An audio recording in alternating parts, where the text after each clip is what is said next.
young patients and are going to be requiring protection for decades rather than for a few years. Thank you very much.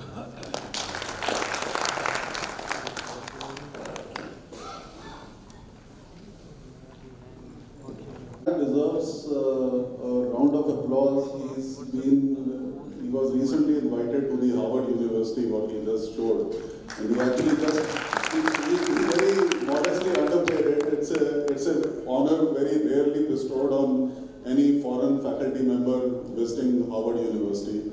And Dr. Nair has now been, he's on their permanent faculty list as a visiting lecturer, and I think those people were really impressed with his, what I could unofficially make out from the feedbacks I got.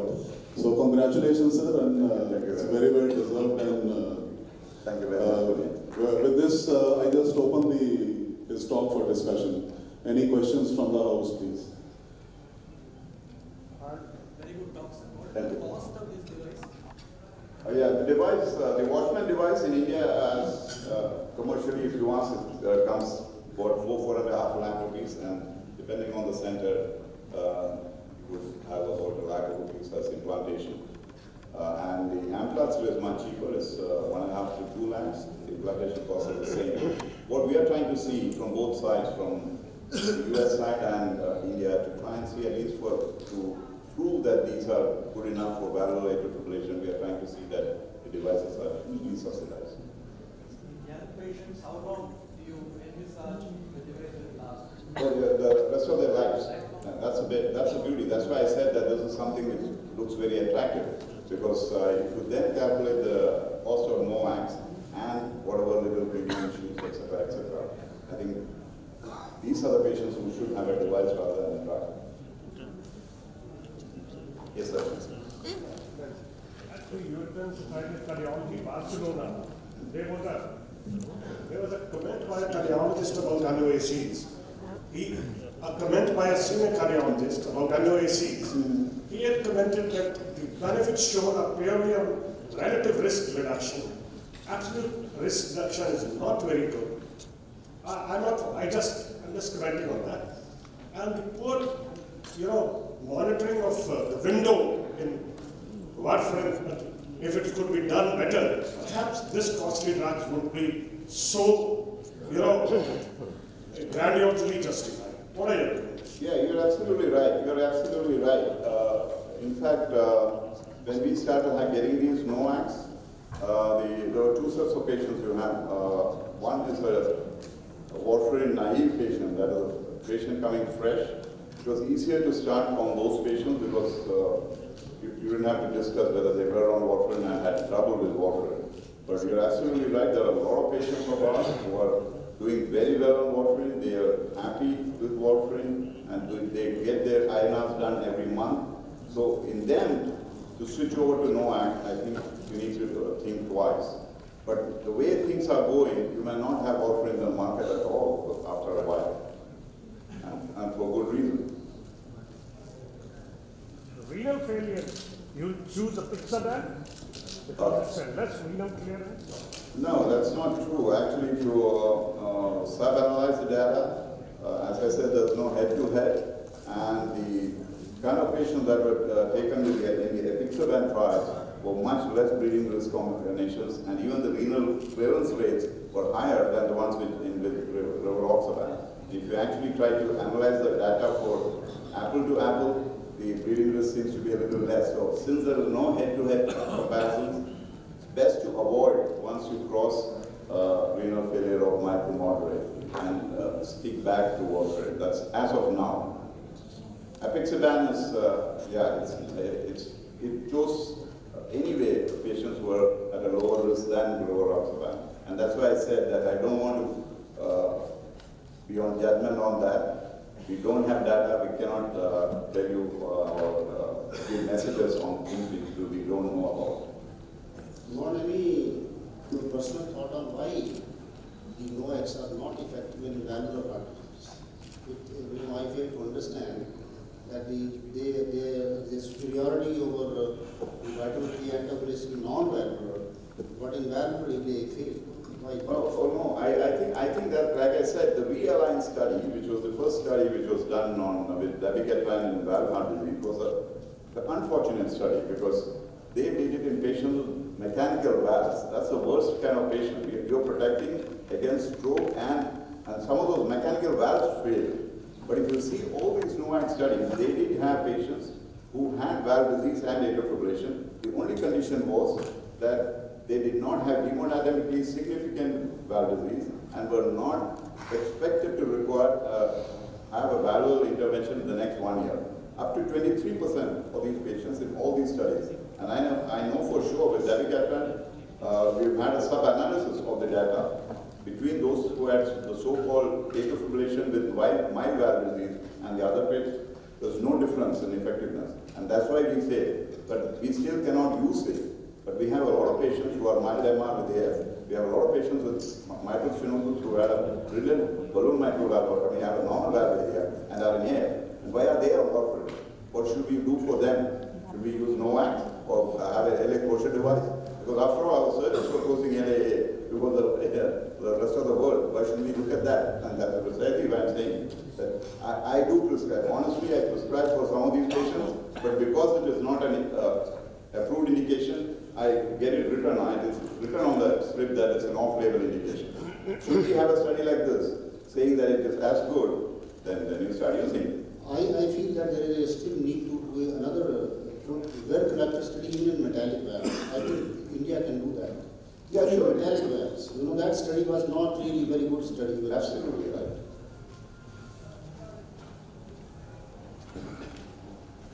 Thank you, Dr. Nair, for a very lucid presentation.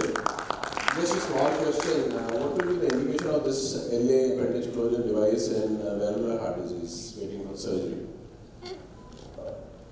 Waiting for surgery, there is no indication. No, that's no At indication. the time of surgery, like at the appendix. Yeah, that's what I'm saying. So, Yeah. what do you mention that in a mild kind of a valvular heart disease? That's what I'm saying. Patients who have had increasingly a lot of valve patients are not going to go for surgery, as you see.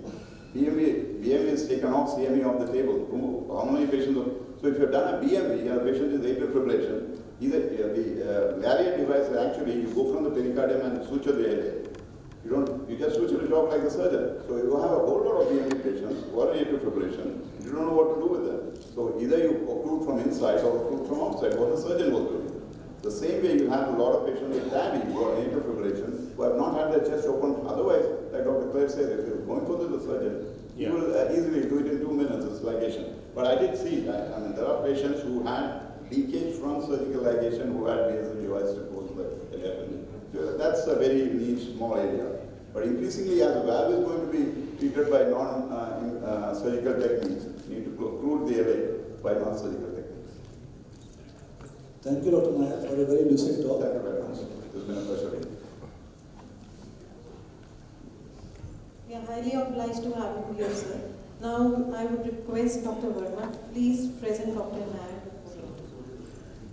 I would request Dr. Sodhi to please present Dr. Nair with a moment.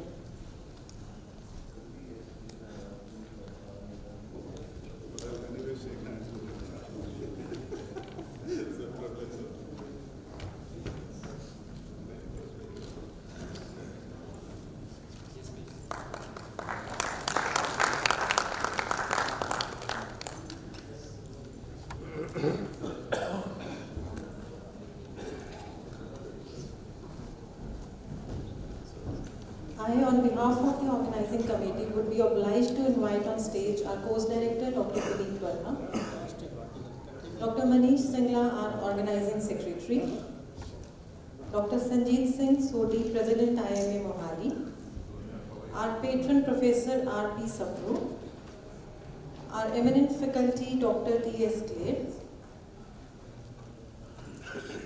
Managing Director, Ace Heart and Vascular Institute, Dr. Shikha Verma, Chief Operating Officer, Ace Heart and Vascular Institute, Dr. Manveer Singh,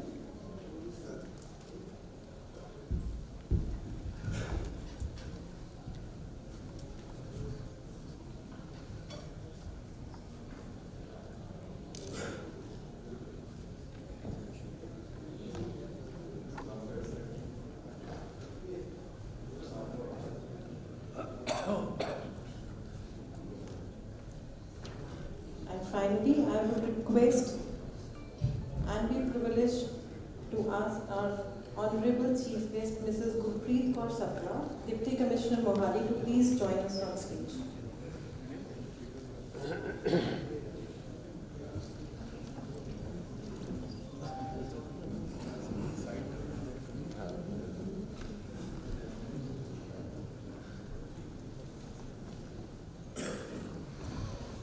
To please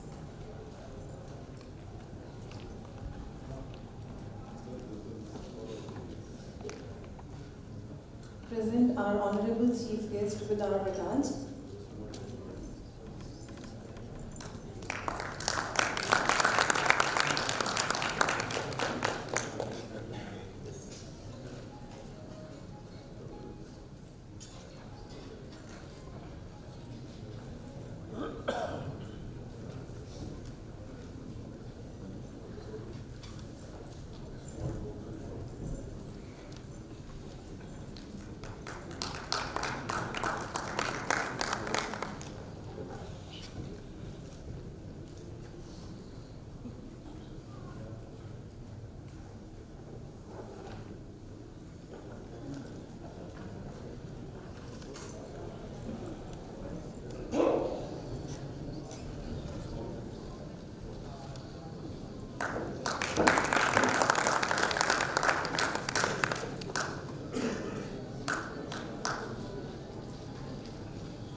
Thank you so much, sir. I would now invite Dr. Puneet Verma, Course Director, Matters of Art, to please give an inaugural address.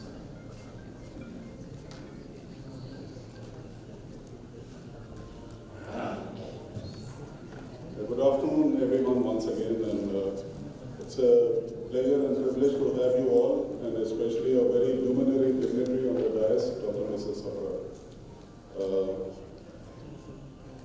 We are indeed indebted to her for having spared out her valuable time to be at the inauguration ceremony of our 6th annual conference, A.S. Art and Vascular Institute's Matter of the Heart. This incidentally also commemorates our 10 years of our hospital functioning, and we thought that this is an apt time that we just rejoice in this moment as well.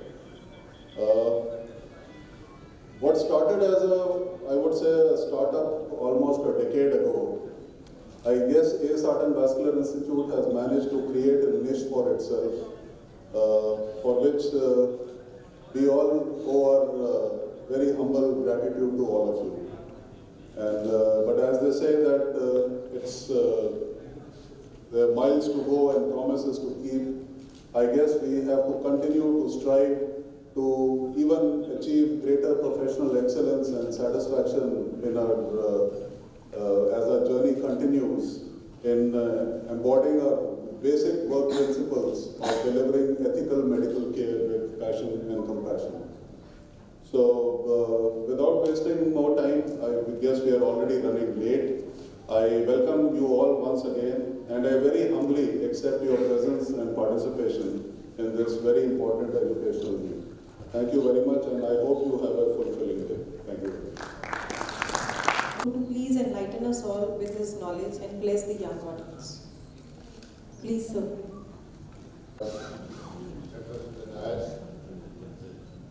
It's been a very great pleasure for me personally to be here, and I'm grateful to Dr. Verma to have invited me. The academic feast that the ACE Hospital has been presenting almost every year for the past 6-7 years. It's always been remarkable. Remarkable particularly because it is not colored with a flourish of pragmatism, but presents real good academic information. You have seen or heard the excellent lectures given this morning. There's more to follow, and I'm sure you will enjoy it very much. I can, in the interest of time, I'll be brief and thank Dr. Verma on behalf of all of us for organizing these meetings. But since we have a chief guest here who represents or who administers health in this part of the country, I cannot help presenting my point of view, which is that we've talked about prevention. At some point in time, we're talking about prevention after disease has hit. What is needed on a matter of priority in this part of the country to prevent the disease from occurring ab initio? We have evidence how it can be done. We know how it can be done. We're not willing to take the initiative. Please do so sooner than later. Thank you very much. Thank you so much.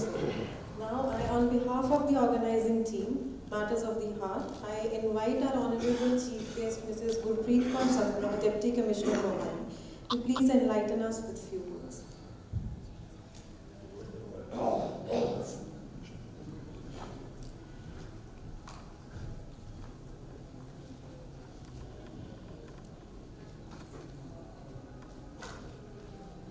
Good afternoon, everyone.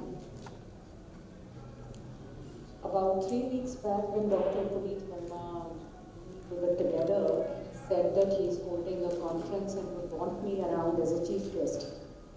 So all I could say was, I know nothing about medicine, but I know a bit about the problems of the heart. It was in a lighter way, but he still insisted that I should be the chief guest.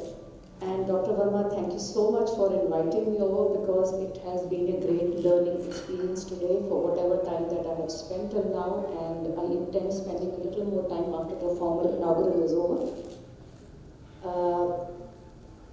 I am really short of words today because there is so much to learn and there is so little that I know about the issues being discussed here. The only learning that I have is that my parents are patients of whatever has been discussed so far. And what scares me immensely is that it probably travels in the family. So it has scared me further, and thank you, Dr. Verma, for scaring us and scaring me especially.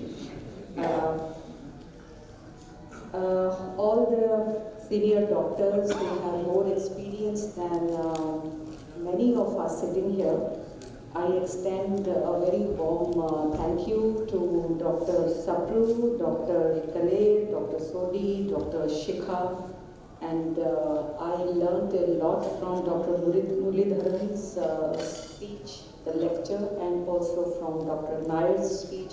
Thank you so much for telling a little more detail than we already know, because it was a little too complex for a generalist like me, but much learned. Thank you so much.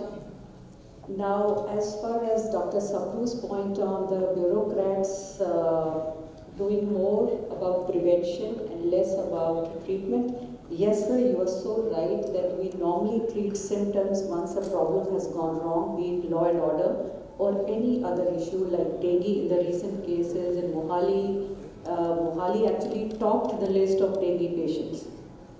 But as doctors and as administrators, we all know that we react only when the problem is intense. I went to Dr. Verma for a small checkup when I just couldn't sit in office because of an increased heart rate, to which he said that I should be getting less angry. Yes, I followed your advice and I don't get angry now. yes, we need to work a little more on prevention. In fact, a lot more on prevention, and maybe in the next conference, Dr. Saab, if it could be possible to be inviting more bureaucrats and more generalists to actually sit through such conferences so that they can learn on how the prevention is always better than cure. As of now, we are talking too much of how to solve the problems already having been created. Not many of us are health conscious, not many of us are thinking about how to avoid certain things. We generally blame the doctors and everybody around us for things which have probably gone wrong with us or have gone wrong in the family close to us or the society around us. I wish the Institute, Dr. Verma, Dr. Shikha, the entire organizing team, all the very best. And thank you so much for enlightening us. I wish that this venture of teaching and we care and everything continues and expands further so that we all learn from what has been taught or would be taught during the course of the day. Thank you so much for inviting. All the best to you all, to your professional and your personal lives. Thank you so much. Thank you so much, ma'am. It's our honor and privilege to have you. Shubham karoti kalyanam arogyam dhan sampada shastru buddhi vinashaya deepa jyotir namastute, which means salutations to the light of lamp, which activates the sankalpa shakti of God and creates protective sheath around the venue. So I invite Honorable Chief Guest Mrs. Gurpreet Kaur Sapra, Dr. T.S. Clay, Professor R.P. Sapro, Dr. Puneet Verma, Dr. S.S. Sodi, Dr. Manish Singla, Dr. Shikha Verma, Dr. R.K. Suri, Dr. Bhatia, and Dr. Manveer Singh to please join us for the lamp lighting ceremony.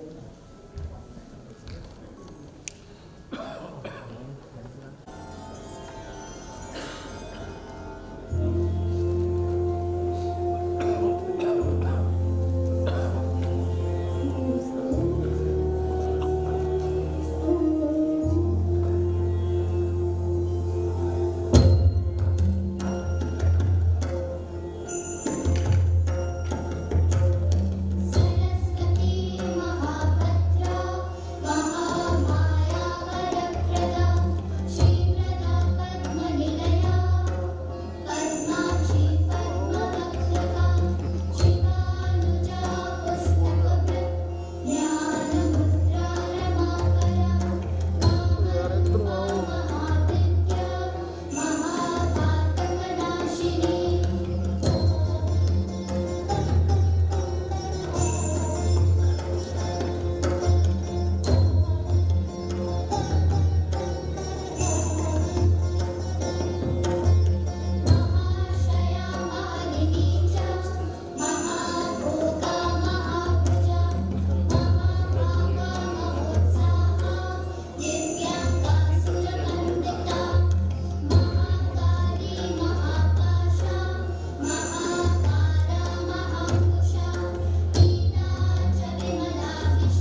you so much, all dignitaries.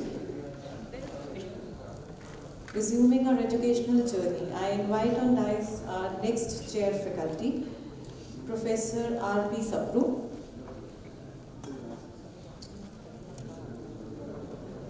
And Dr. Puneet Verma.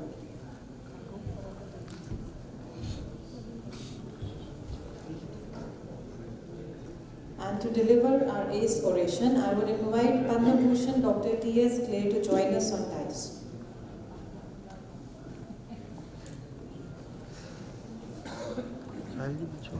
It's a pleasure to invite Dr.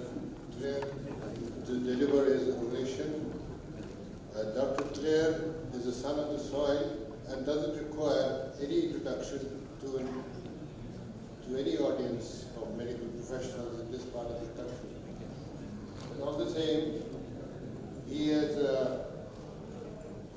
played a very significant role in advancing the cause of cardiovascular disease in North India, and to recognize his services, he has been awarded Padma Bhushan by the Government of India, and it's a very great pleasure to invite Dr. Clare to please present his oration.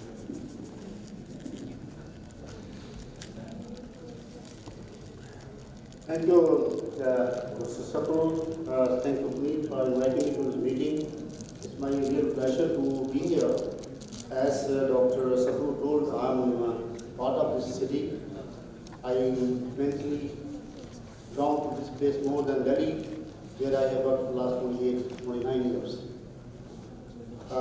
And it's a real pleasure to be presenting anything in front of my own teacher, Dr. Sapru. So I will take you in a couple of minutes that where the etymology has reached as far as we are concerned in cardiovascular medicine. But if we see the incidence of arrhythmias in general population, we don't have much data. This is some of the studies done in China and India to compare some of the disease burden in cardiovascular medicine. But on an average, if you sit in a cardiology clinic, roughly 10% of the patients will come primarily with some kind of rhythm disorders. In fact, this is one of the important areas of heart disease, and unfortunately not very well understood by even the cardiology fraternity in this country. Coming to the sudden cardiac death, which is also related mainly to arrhythmias, roughly more than 300,000 people die in America because of sudden cardiac death. And in India, it is estimated that something like 1.4 billion people die. Though sudden cardiac death incidence is even more than cancer, but some of the other in general population, the cancer scares you everybody. They think it is a very, very important problem, but sudden cardiac death is not recognized as far as the problem is concerned. Again, there is not much data in India, but there is a study published by South Indian group by Dr. Rao and Shastri in a couple of years back. They studied 22,724 subjects. There were around 1,200 deaths in this, 1,194 deaths in this group, and the sudden cardiac deaths were around 2.6% of the total deaths in this study. Well, if you come to the heart, we know that you have the atria and you have the junction of the heart and the ventricles, the normal production system of the heart, and the arrhythmias could occur either from the atrial tissue or from the junctional tissue or from the ventricles. If you have from the sinus node or the AV nodal junction, they are supraventricular arrhythmias. Anything from below the junction is ventricular arrhythmias. The atrial arrhythmias, sinus tachycardia, atopic atrial tachycardia, flutter, fibrillation. Then you have junctional arrhythmia like AV node reentry and AV reentrant tachycardia, and there is something called PART, this is permanent junctional reentrant tachycardia, very difficult arrhythmia to treat, but unfortunately now we have a complete treatment for this condition. Another arrhythmia which occur from the atria are atrial flutter, atrial fibrillation, and these are the arrhythmias coming from the junction. And anything below the ventricle, the junction, either ventricular atopics or ventricular tachycardia, it could be monomorphic or polymorphic. They are now we have learned over the years that as far as the narrow complex common variety of arrhythmias are concerned, they are treatable, they are curable. You know, in fact, there are very few diseases in the heart which are curable. Like coronary artery disease, go for bypass surgery or angioplasty, the disease will come back again. It's never cured, you only palliate. But particularly supraventricular tachycardias and some of the ventricular tachycardia in normal heart, you can cure the patient once you have done the ablation. AV nodal tachycardia and the tachycardia based on the excessive pathway could be antidromic tachycardia or orthodromic. Orthodromic is much more common, where it is a narrow complex, but when the pulse the other way around, then it excites the ventricles first, it will be a broad complex tachycardia. And these tachycardias we have to differentiate from ventricular tachycardia. But the good thing is that they are curable if you diagnose them appropriately. Some of these patients can present with atrial fibrillation, and if the pathway is very fast conducting, the patient can develop ventricular fibrillation. They can have a sudden cardiac death in a young person. So one of the etiology, one of the reasons, though it's not very common, but of sudden cardiac death is a accessory pathway which is from birth, and these patients can be cured. Atrial flutter is another arrhythmia which is the circuit in the right atrium. It runs like this, or the other way around. It will be both ways, clockwise and anti-clockwise. Again, if you give a ablation line here, if you produce a electrical zone of no conduction, this arrhythmia can be treated very, very effectively.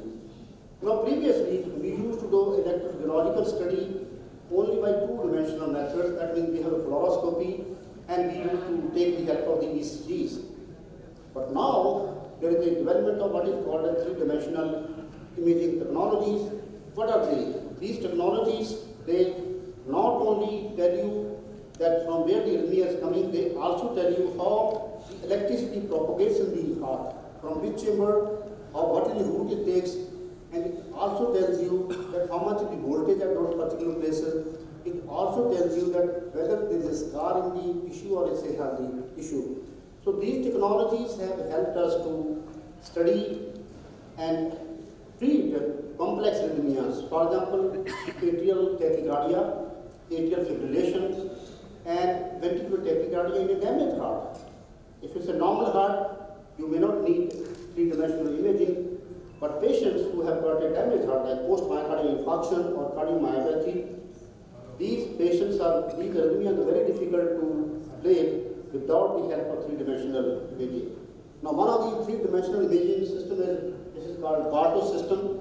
This basically came from Israel.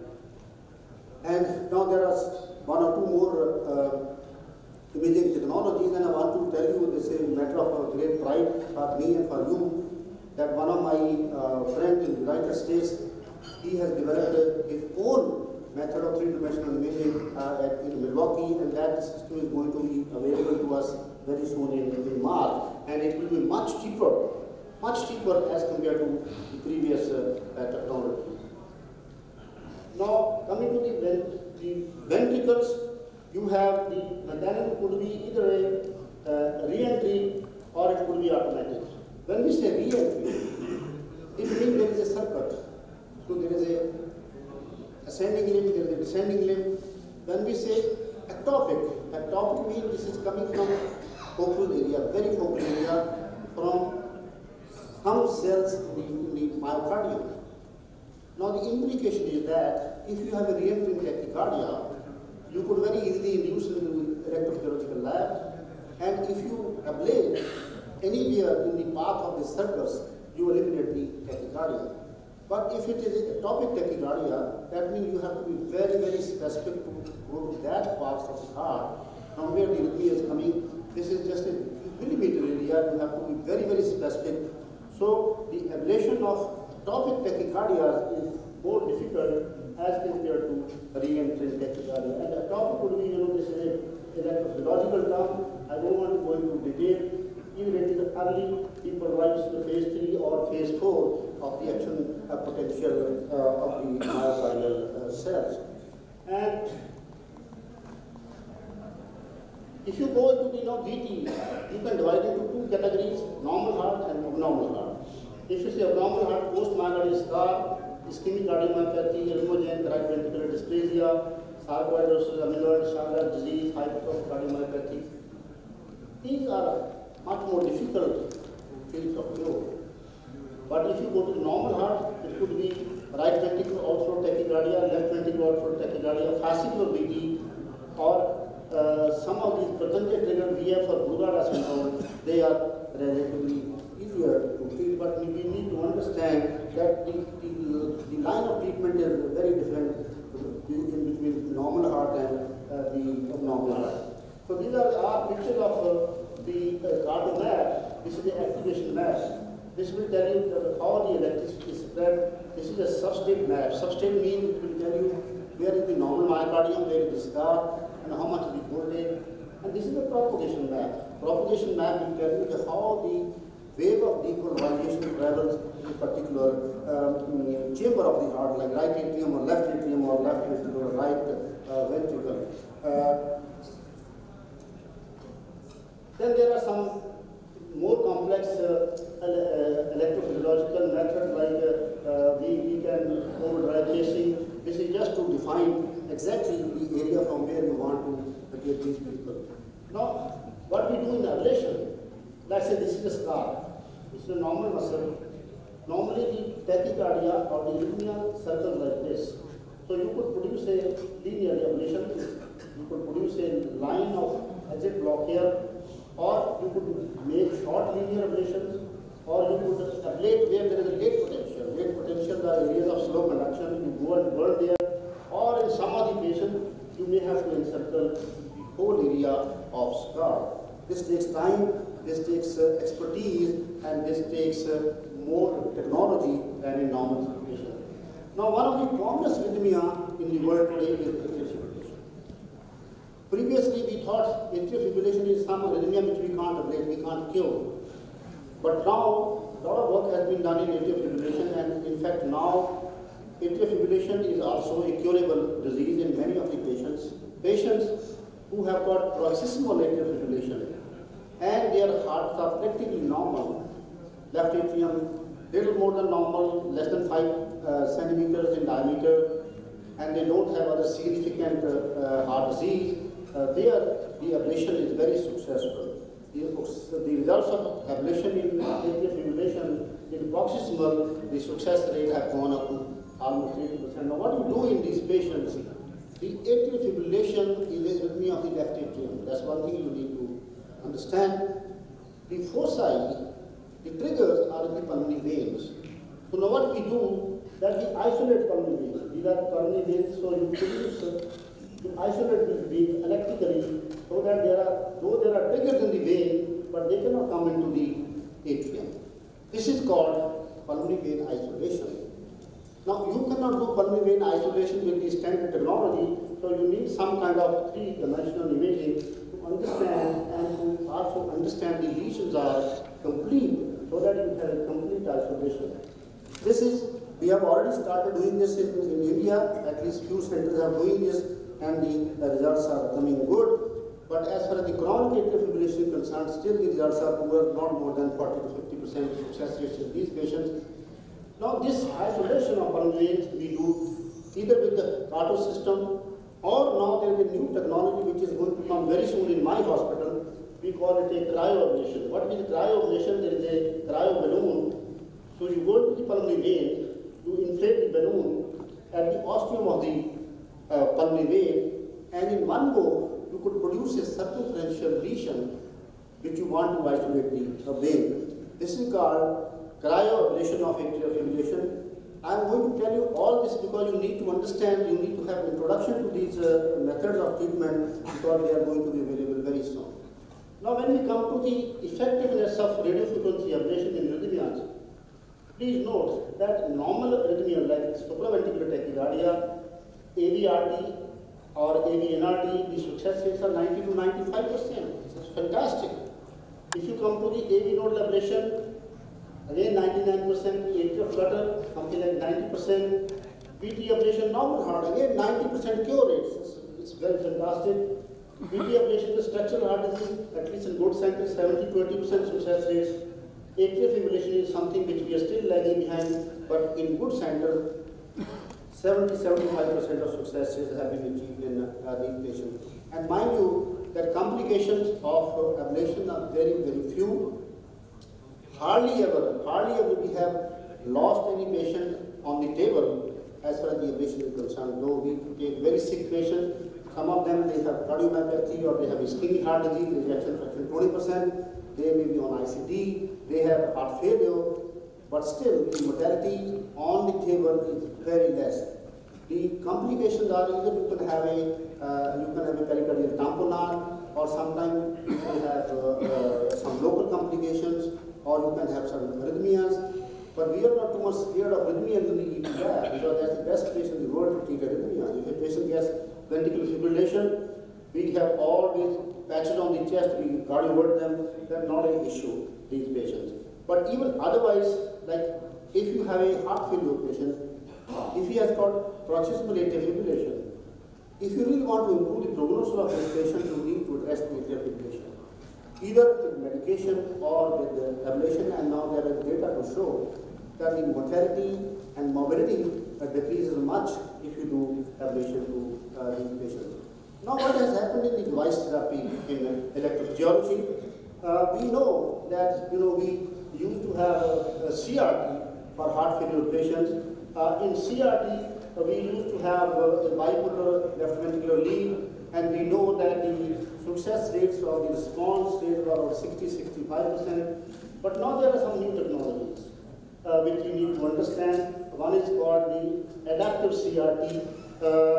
This improved the response rate by another 12% or so, and this is the data to show that if you have the adaptive CRT, though the percentage of hospitalization or death is not much changed, but certainly the incidence of patient with atrial fibrillation is much decreased with adaptive CRT as compared with the standard technology. And here is the data to show that the readmission rates also decrease with the adaptive CRT, particularly if you optimize these devices with the help of echo or with the thing which you need to understand is that it's not a question of implantation of these devices.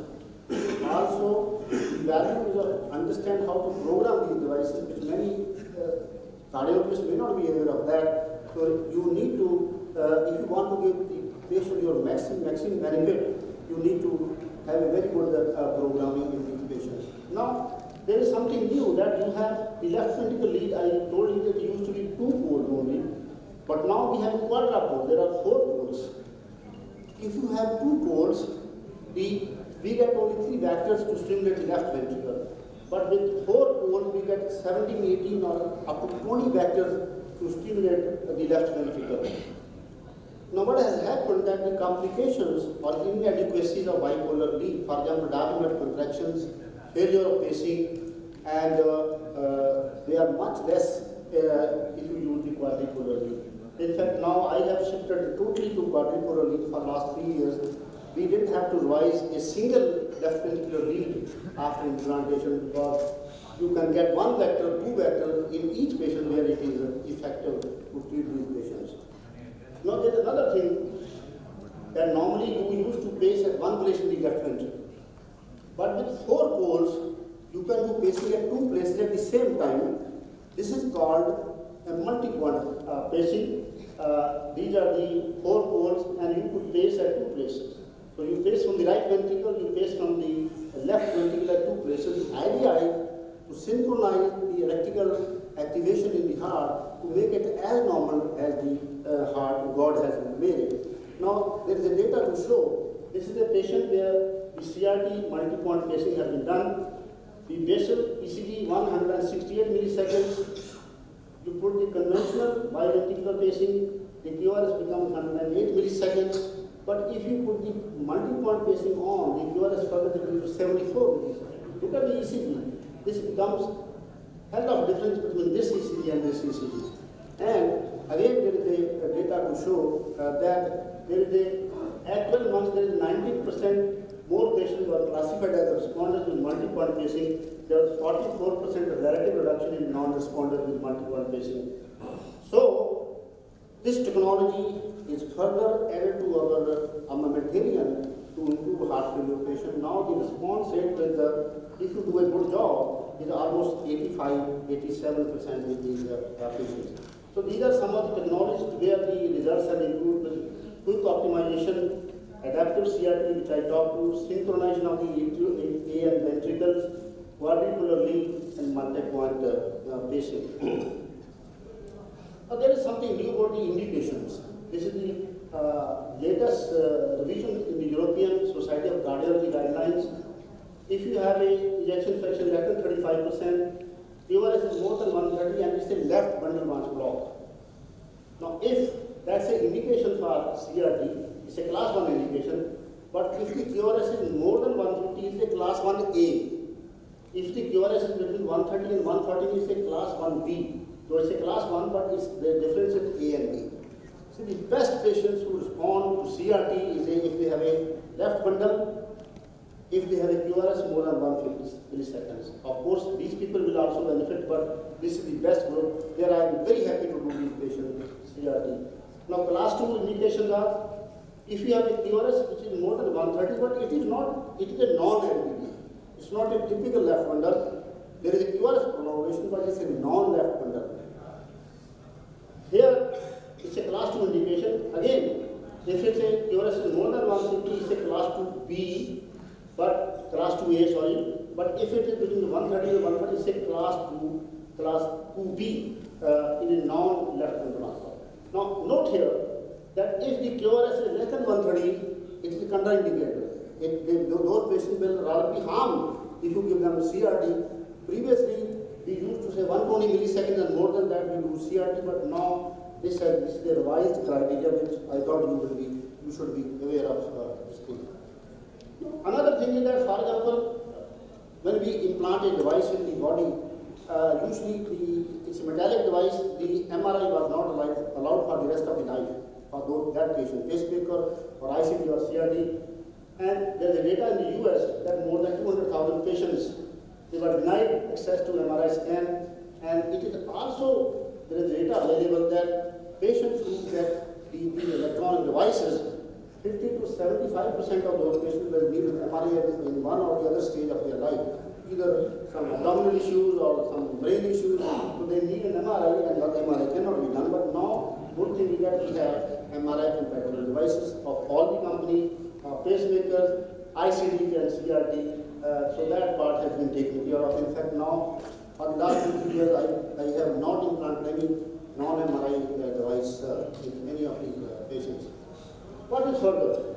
The pacemaker would mean, like this is the size of the pacemaker, the volume, but I think volume of this, the latest must be around 15 cc or so, and you have to have a surgery in the subclavicular area.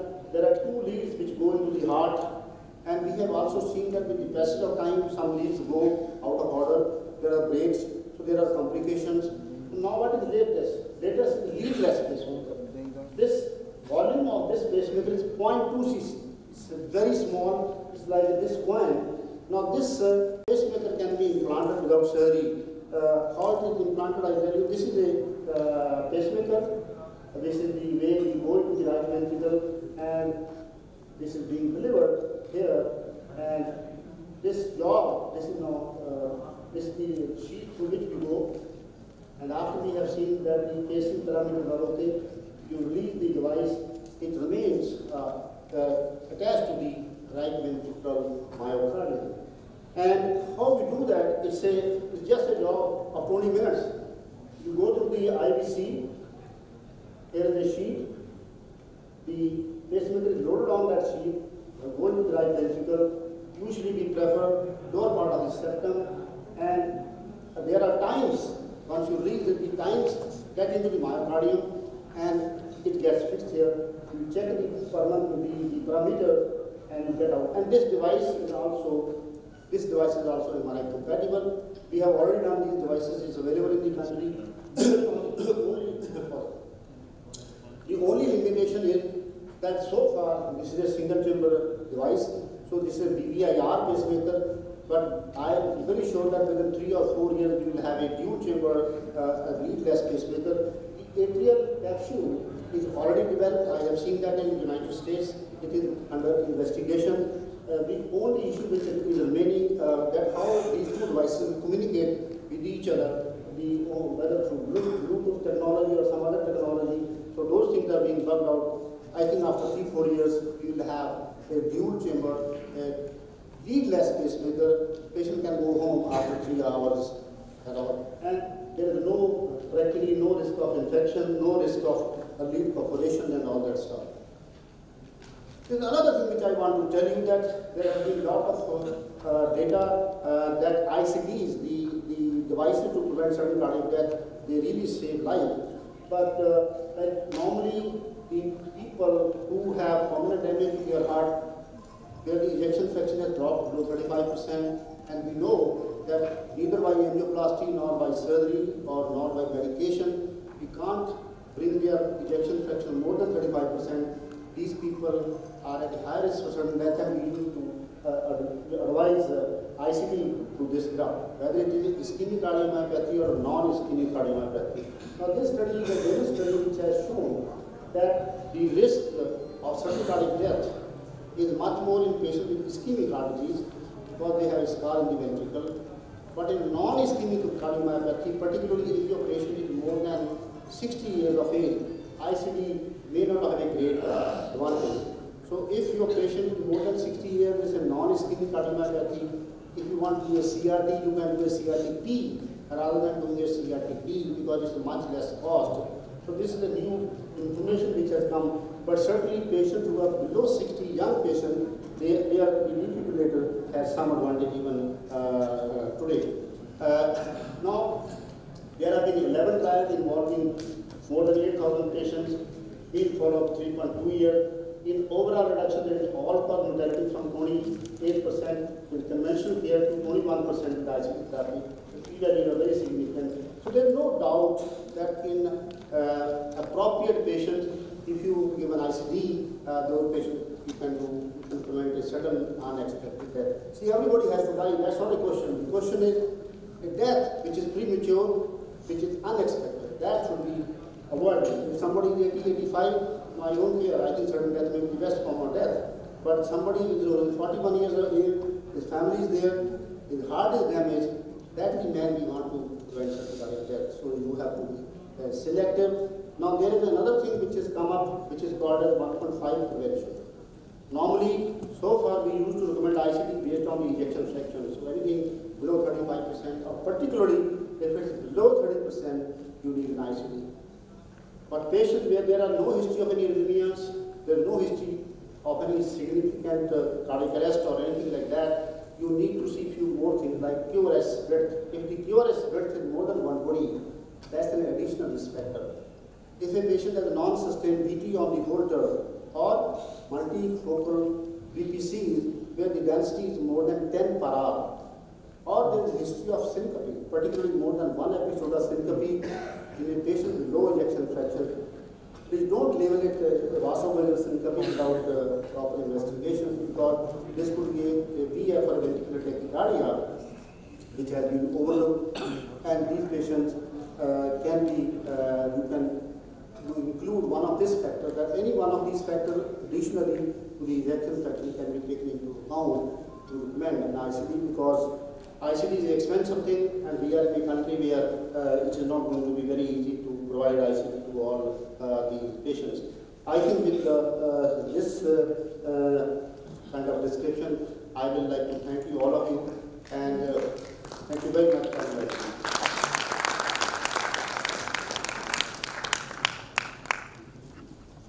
See, when you have to cover these project in totality, so you cannot go into the details, but I thought let me cover the newer things which have come up. I think you did full justice to your subject, sir, and in a very masterly fashion. Even though we had decided that in oration there would no question answers, Dr. Clare in principle accepted that he could answer or take a few questions from the audience. And if there are any questions, he will be happy to answer. Using only MRI conditional now, how frequently and how often you are using MRI conditional? I will be 100% MRI. 100%, and it's only you or most of the institutions? The thing is, the difference between MRI and non-MRI is a question of only cost, nothing else. It is a question of sitting with the patient, telling them the advantages in the long run. Most of the people, at least in my experience, is that they want MRI. See, I always see, the problem in this country is that, for the doctors, I'm saying, not all doctors. Doctors in this country assume that patient can't afford. Because they don't sit with the family, they don't talk to the family, don't tell them the advantages of a particular technology. Because if there is a superior technology available, it is our, I think, ethical duty to tell the family exactly the available has. The cost is more, but it will help you in the long run. Most of the people, they agree, but yes, people who can't afford them, that's it. And the leadless, The problem with the leadless pacemaker so far is, as I told you, that this is a single chamber pacemaker. It's not a double chamber pacemaker. So the real indications of a single chamber pacemaker today are patients who have got permanent atrial fibrillation. Okay. Because where the atria are defunct, so there is no point in pacing the atria. Normally, God has made upper chambers and lower chambers. There is a talway between the two chambers. There is synchrony. So, whatever, if you want to do a pacemaker where there is a sinus node dysfunction or there is a block, you want to give them a dual chamber pacemaker to make it as normal as God has created. So, but if a patient has AF or if a patient is very elderly, it's the paroxysmal or intermittent AV block, those patients can be given a leadless pacemaker. But let me tell you that leadless pacemaker is not cheap. It's expensive. It's a 7-8 lakhs device. So it is applicable in very good patient. But you know, there are situations, for example, you have an infection in the pacemaker. You have a thrombosis of the subclavian vein, you have a thrombosis on the other vein, so you don't have access to the heart. There is an accident. You can go to the IBC and you can implant it. Thank you, Dr. Clare, for your time, presence, and participation in our CME, and we are greatly indebted to you for your presence. I think we'll close the session here and move on to the next one. Thank you, request Dr. Verma to please felicitate Dr. Clare, our distinguished speaker.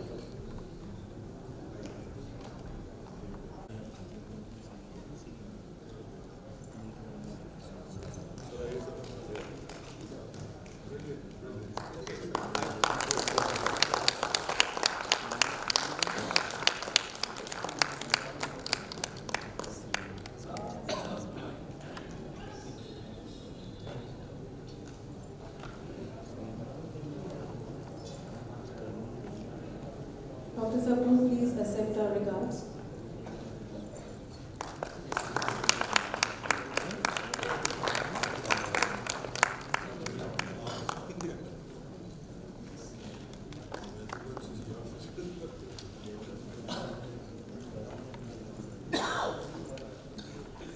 Let me have the privilege to call Dr.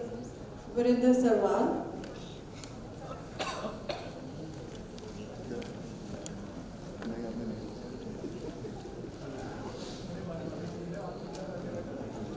Dr. R.K. Suri and Dr. R.P. Singh to please join us on dais to co-chair the session.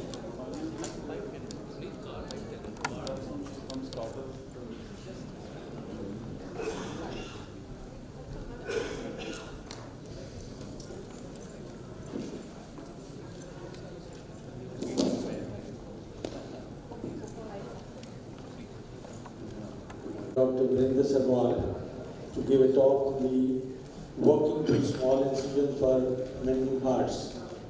I've known Dr. Sarwal for 2.5 decades when he started at PGI for his MCH and then on the faculty. And further on he chose to go into practice, and he has grown from strength to strength and has made a niche in this field. The subject of minimal invasive approach to cardiac surgery. As a matter of fact, the cardiac surgery is the last field in surgery to have adopted minimal invasive approach to the procedures, starting with the CABG, and I think there are many more other indications which Dr. Sarwal will elaborate. Dr. Sarwal, please. I thank Dr. Puneet also for giving me an opportunity to present the surgical side of always, which I say my sister specialty, cardiology. And I always, I congratulate and appreciate Dr. Puneet for creating a very academic atmosphere every year around this time in Tri-City. And it's a great forum to present. I know everybody is hungry since morning. They've been listening, and a little deviation from drugs, balloons, catheters to, I'll say, knives, incisions and stabs. I'll keep it as short because topic is also minimal invasive, so I'll make it minimally time consuming also. So I think we can have any queries later on. I'll just rush through the presentations. And it's a privilege to present this presentation in front of my teacher, Dr. Suri, with whom I got trained in PGI way back in 90. And since then, cardiac surgery has moved a lot. And if I have to say, now we are talking of minimal invasive surgery with small incisions. And basically, the concept is pro-nature, that nature doesn't allow any invasion, whether it was the Mughals which invaded India or its invasion at work or home, and similar to the human body. So the body exists, so we want healing after surgery to be happening fast. So that is the concept which came in. And not only that, if you look at this technique, these two techniques, these are very adjunctive to my cardiology colleagues, especially in this era, when we are talking of hybrid ORs. We have acute MIs, and it's well proven now that beyond doubt, primary angioplasty does a good work in saving a lot of myocardium. But at the same time, the anatomy is such that it needs surgery. So if we have a hybrid OR setups, which is coming up in India also in few centers, and is soon going to the future of cardiac sciences, I think we can do good job if we can adopt this new technique. So two new techniques which came in on minimal invasive front. For CABG, there were the long incisions on the legs which are always resented, especially by the females. And this is how the endoscopic vein harvesting got invented in US. And the slogan by the company was, show your legs after surgery. Because they are used to wearing skirts and they want to have that kind of privilege.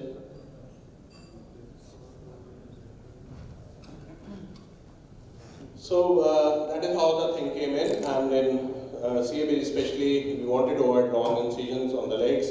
So endoscopic vein harvesting came in. And I think things are set up to be able to.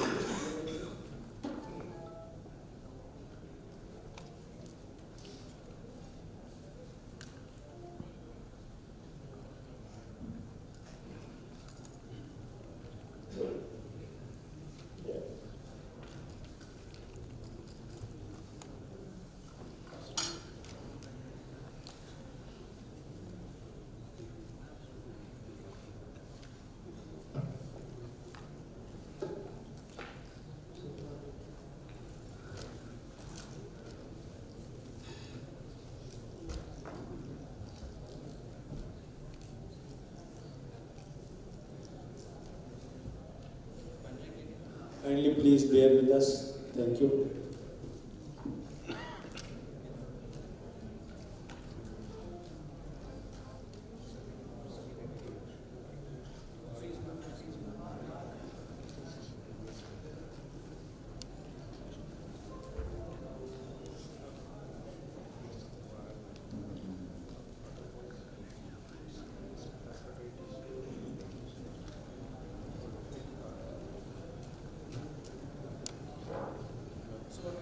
pain harvesting is nothing but taking the, I think I'll go on till this is being set up.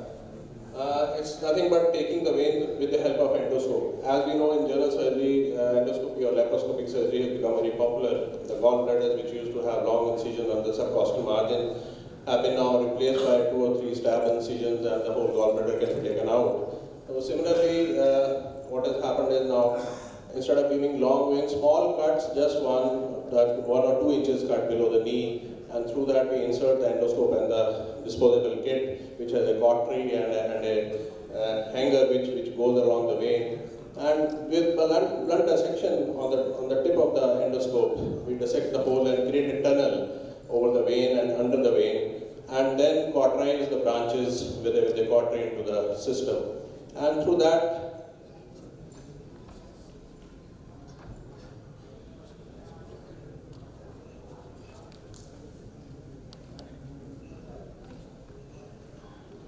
and with the cautery then we can further go on and clip the branches. Actually in the open system we put the clips or tie it with a silk thread, but in this we cauterize the branches, take the vein out, ligate the branches and the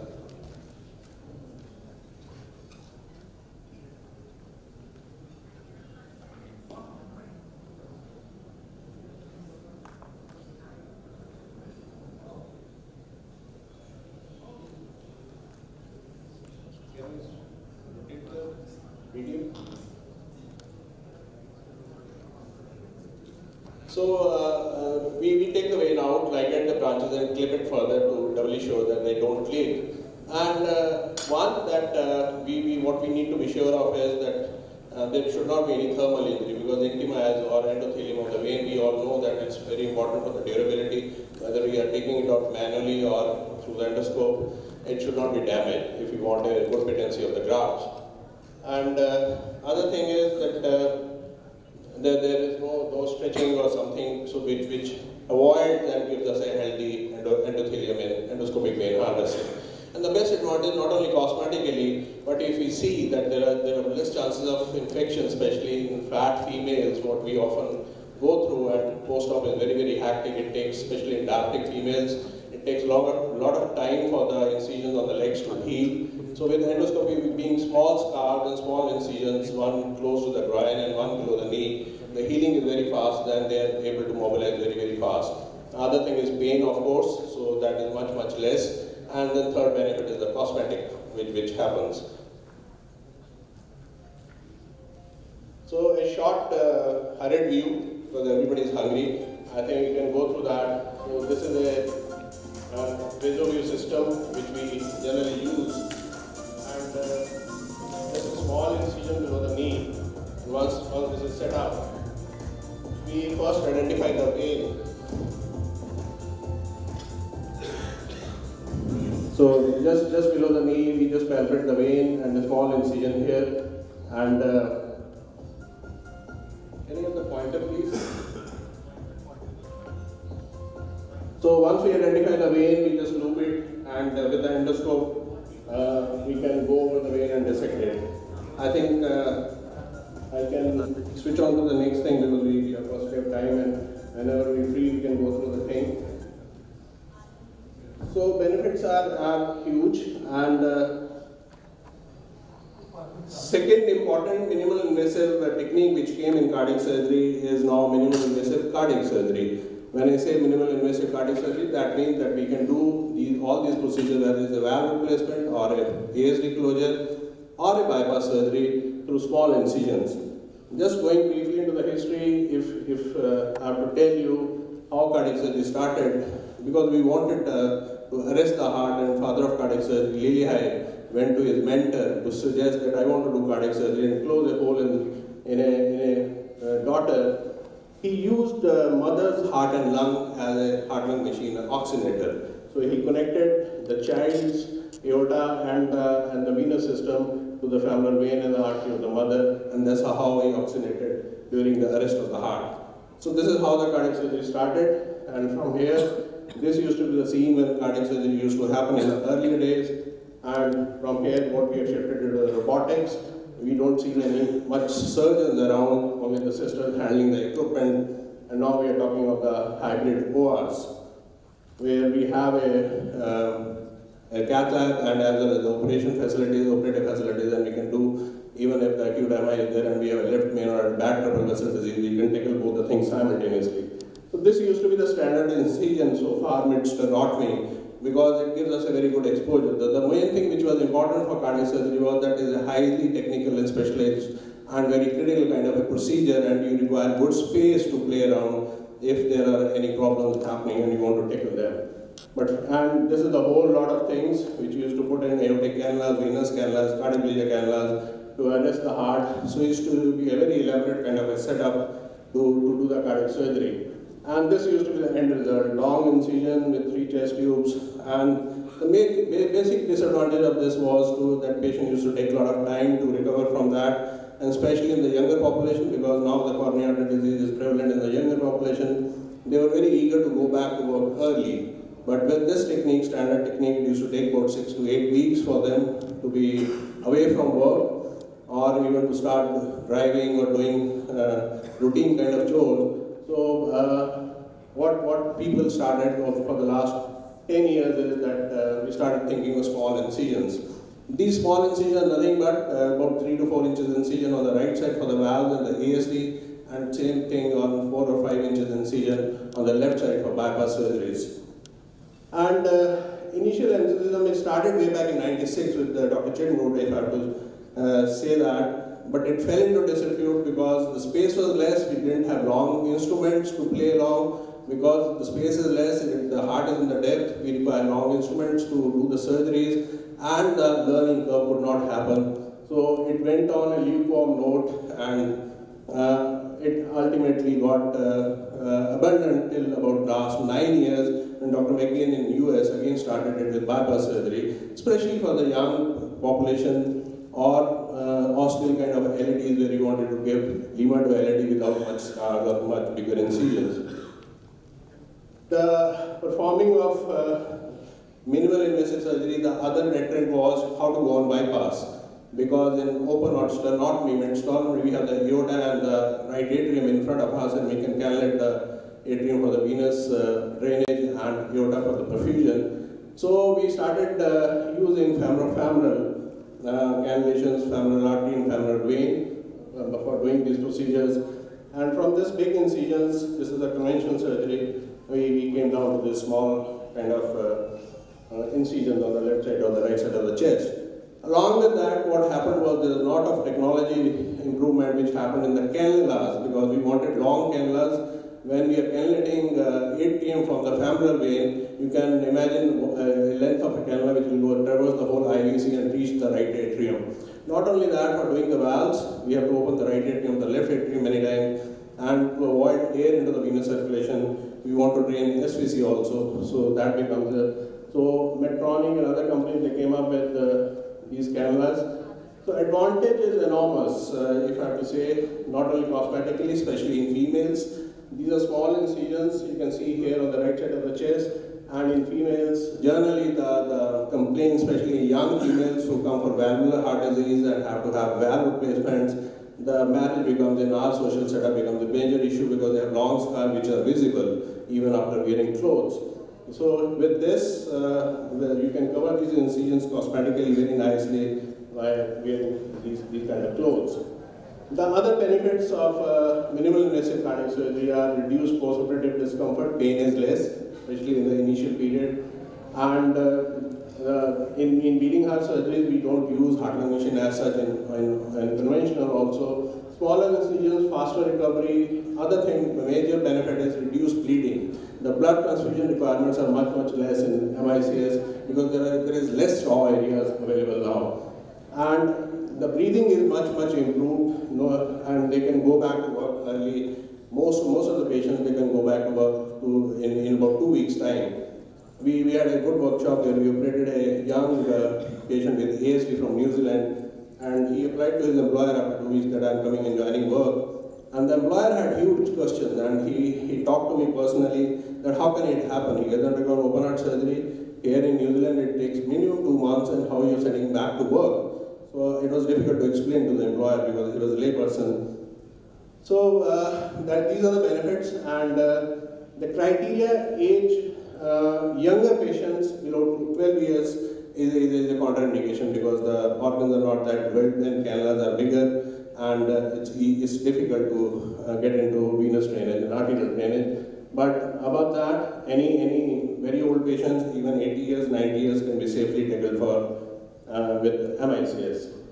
And only contraindications, very obese patients, because you have to go through the fat, the layer of fat, which becomes obstructive, especially for CABG, when you have to tag everything out to the skin to create a space. Or previous lung surgeries where you have adhesions or severe kind of LV dysfunction, poor LVs, or multiple pathologies, somebody is high risk kind of a patient. And complicated cases, when I say, is the kind of redo surgery sometimes, which becomes difficult, which has been tackled. Traditional benefits compared to the traditional technique, just as I said, one is that back to work in younger patients is very early, and secondly, hospital stay is very less. Generally, these patients are discharged from the hospital on third or fourth day. They are mobilized on the first day itself from ICU to the ward, and third day they start walking and they leave hospital. And within 2 weeks, they can go back to their work. I think I'll skip the videos and we can have it later. So these are the basic techniques. We have basic incisions, small incisions on the right side. And this is Dr. Megan presenting who is the inventor of MICS of present era after 2009 when we started this technique in New York. And it's a good video, but the paucity of time will not allow me to show it. So I'll go to the. So why we want minimal invasive? Why not robotics? That's the question asked, because the basic concept of surgery is the tactile sensation of the tissues for a surgeon to do a good job. Robotics, you can sit away with the Da Vinci system or something, you can do or create an osmosis, but still the failure rates are very high and the success rate is very minimal. So basically minimal invasive is to avoid those robotics and other tools and have the feel of the heart of the tissues while doing the surgery. And this could be possible with long instruments, as I was telling. So there are long scissors, long needle holders, long forceps, and then you need to have control over that. So there is a learning curve for this technique to happen, because it's difficult to manipulate or maneuver the instruments as you can do with the 7-inch or 8-inch instrument. So these are the incisions. The basic fact is through these incisions, basically what we are looking at for the valves, we are looking at the aortic valve, so small mini thoracotomy or the right second intercostal space thoracotomy can give you the same exposure. You reach the valve, put the valve in, and then close it, and this is how you do it. And end result is a very small incision, a small chest tube on the right side. And this is for the mitral valve, just below the right nipple, you give a 4 inches incision, and that's how you go ahead. And that is the space. Ultimately, what is the aim of mid-sternotomy is reaching the valve. And if you can reach it through the right side, even in the earlier eras, if I remember in my PGI days when we used to do redo valve surgeries, we used to go through the right thoracotomy. Though we used to do a big thoracotomy, but it used to be right post-lateral thoracotomy, and it used to be very good. So there are a lot of studies then, because the other thing that we expect out of this technique is that it has to be absolutely safe. It has to be of the same advantage, no increased mortality or morbidity. So a lot of studies were done where all those benefits which I said earlier were proven. And not only that, if you see the initial mortality, unadjusted hospital mortality in NYU versus the STS mortality was much less in MICS group rather than the conventional group.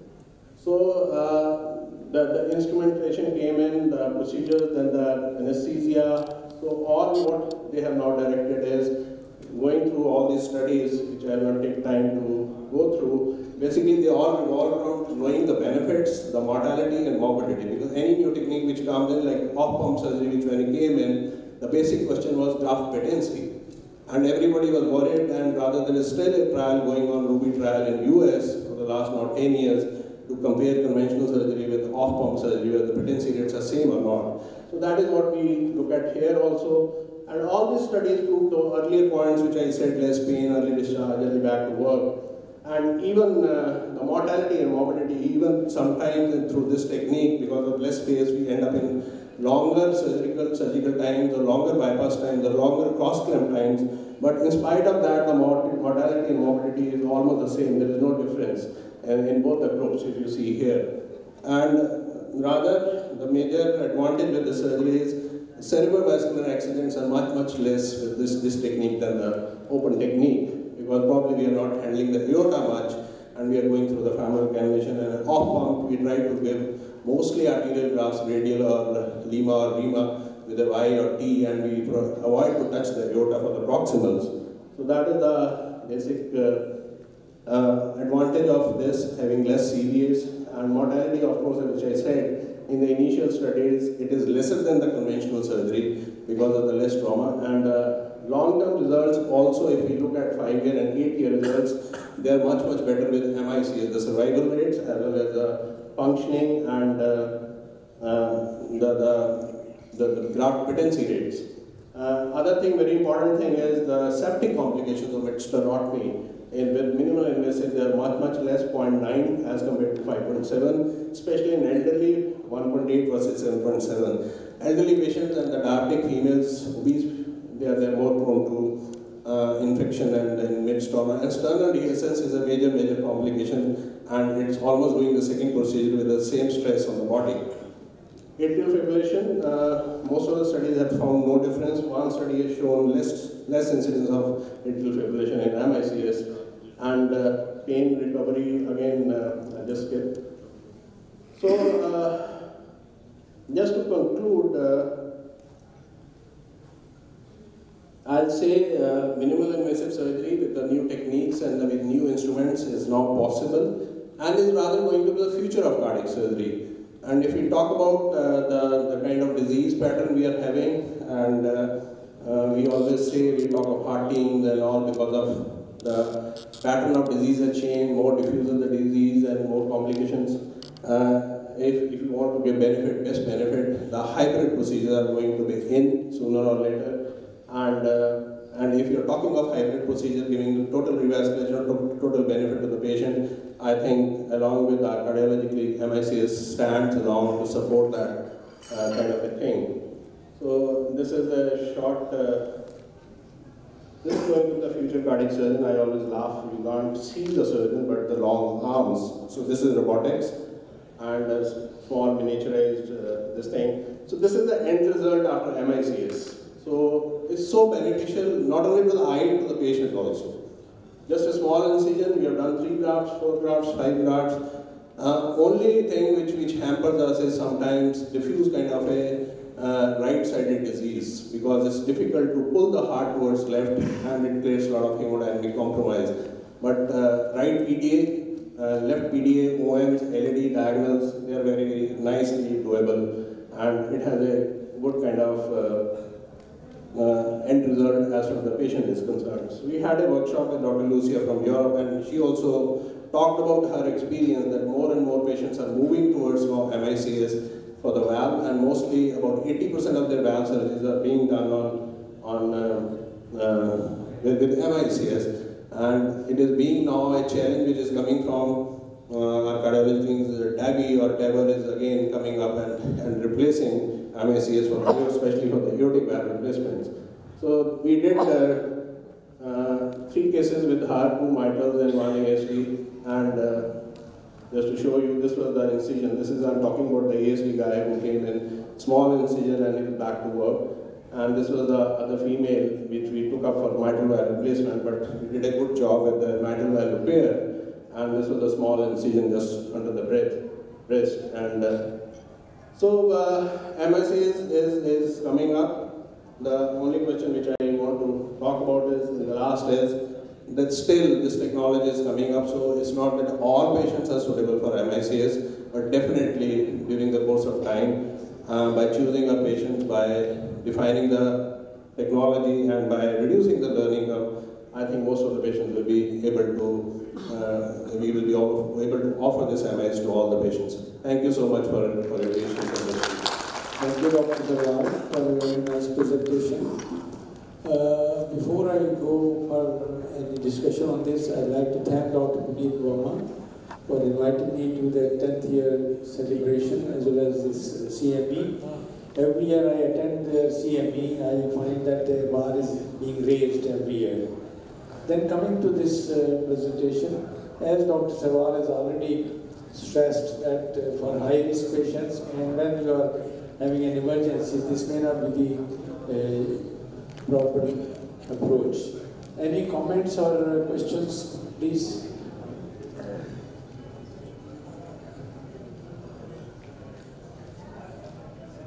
Well, in case there is no question or comment to be made, I'd like to close this session.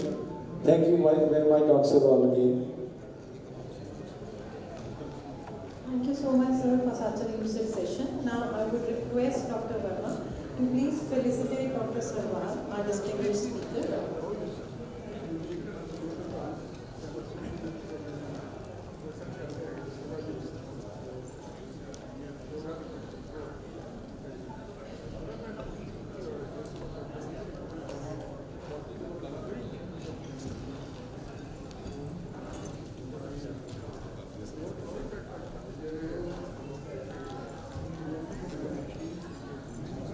Thank you so much, Dr. Suri, to chair our session.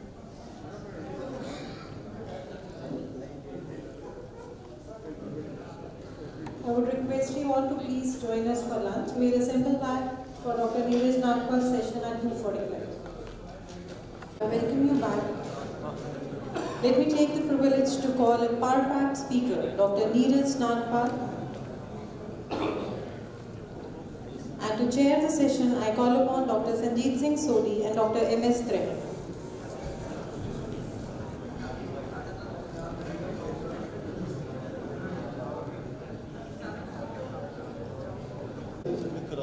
I hope you had a nice lunch and now you are all refreshed for the further sessions. Friends, as you all know, the doctor-patient relation is full of paradoxes. On the one hand, the status of next to God is thrust upon the doctors, and on the other hand, he can be assaulted for the slightest doubt of negligence. And unfortunately, in the courts also, the consents are taken literally rather than in the semantic meaning. Therefore, now we have to be very careful about how we deal with the patient. And to discuss all this, we have Dr. Neeraj Nagpar, convener MLAG, who is well known to you all in his fight and crusade against this. Dr. Nagpar, please. Thank you, Dr. Sodhi. I must thank Puneet and Shikha for giving consent to Puneet to call me. I think that is also very important. So the topic we discussed last year was on violence, and Puneet wanted something different. And we decided that consent was an important issue, though it is a bit boring topic, but it is one of the most common reasons why doctors get prosecuted, and unless and until we all learn how to take our consents properly, it's a problem for all of us. That consent is important, even Bollywood has acknowledged. And this was a movie on consent, basically. And simple signature does not end the matters when things go wrong. We are all in the habit of having a printed form, giving it to the staff nurse, consent le lena. That signature sometimes does not have the patient's name, does not have the procedure, does not have anything. This, or a thumb impression, is not a consent. Consent is a process. And unless you have followed the process, it is not a valid consent. It is all about talking and documenting what you have talked. Mind you, the definition of consent in Indian law comes from Indian Contract Act. It is a contract between a doctor and the patient. Why I am bringing this up is, if the doctor has not signed the consent form himself, it is not a valid consent. I will bring the cases in, again when I come to that. Consent basically is a contract or an agreement which is enforceable. One agreement is Puneet decides to go with me and see a movie. He belches on it in the evening and says, no, I can't. I can't enforce the agreement. It was an agreement between me and him, but I can't enforce it. So this is not a contract. But if a contract is made where both parties agree to something which is lawful, it should be by free will, it should, the person should be more than 18 years, and they should be conscious. Another thing, to make an agreement, a contract, it has to be for a lawful purpose. If you make a contract, let us both go and kill somebody, it is an unlawful purpose, and that contract or that agreement is not enforceable, it is not a contract. The definition and the issue of informed contract, if you look at the history, came in 1914. This was one of the first judgments in US where Justice Cardozo gave this definition that every human being of adult years and sound mind has a right to determine what shall be done with his own body, and a surgeon who performs an operation without his patient's consent commits an assault. To this consent was added the word informed. What did informed mean? This again came from US itself, where Sargo versus Leland Stanford University. You need to inform the patient before you get his consent. And unless it is an informed consent, it is not valid in the court of law. The consents are basically two types. One is something we call real consent, one is something we call informed consent. Real consent, to understand, is the consent which is followed in UK, and in India, so far we are following the concept of real consent, even though in some judgments you will find the word informed consent, but actually what is applicable in Indian law today is the real consent. What is real consent?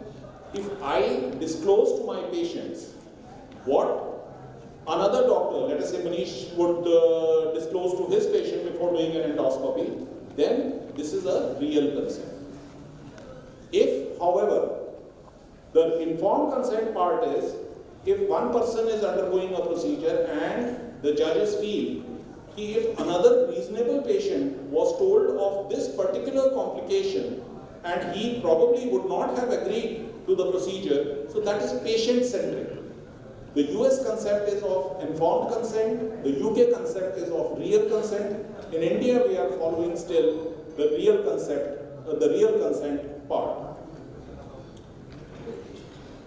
Here was a patient who ingested a nail, and doctor advised him to eat fiber. Now the patient took him to court, and the doctor took up the stand. In our clinic, in our facility, we do not have the facility of endoscopy to remove the nail. So the issue, which was argued hotly and finally decided in 2016, this is that it applies equally to invasive as well as non-invasive medical treatments and treatment alternatives regardless of physician's scope of practice. That in your hospital you do not have that facility. Dr. Clare was mentioning about some new technologies. It doesn't matter. You have to inform the patient of available technologies, the pros and cons, and following that, the ultimate decision rests with the patient. However, this is US law. Indian law, there is no case law per se on this issue. In India, consent is all covered under Samira Kohli versus Dr. Prabha Manchanda judgment. This was a Supreme Court judgment. And the example given here is, they have stressed on real consent. And the information they say you have to give in a patient of hysterectomy, this is quoted in the judgment. You have to mention after hysterectomy you will have sterility. You have to mention after hysterectomy you will have premature menopause. You do not need to tell about ureteric injury which can happen. You do not need to tell vesicovaginal fistula, fatal hemorrhage, anesthetic death. These are all things which are mentioned there. Despite these things being there, there are cases which have been prosecuted on exactly these grounds.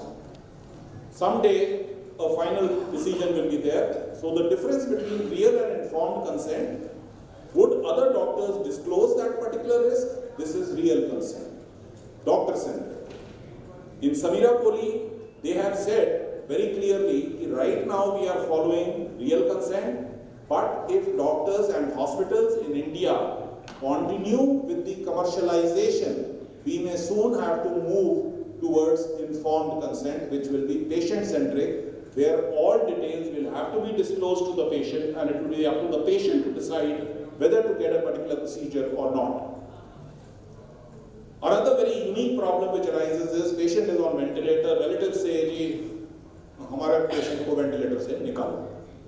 This is a common problem, all of us face it, and none of us has the answer. Many doctors have done it. Here was a child who's inhaled a balloon and was resuscitated and all. 8 months, the father kept asking the hospital to remove the child from the ventilator. 8 months, the hospital kept saying, "We can't do it." Finally, 8 months later, they said, "You go and get a court order." When he approached the lawyer, the hospital changed its stance and said, "We are shifting your patient to a long-term facility." This gentleman entered the ICU with a gun. He held the doctors at ransom, and he took off the ventilator and he held his child in his arms, and the child died. This gentleman was prosecuted for murder. The court acquitted him. Another similar case where the doctors agreed to the patient's demands, the relatives' demand, and here another caregiver alleged that withdrawal of both treatments was part of a conspiracy.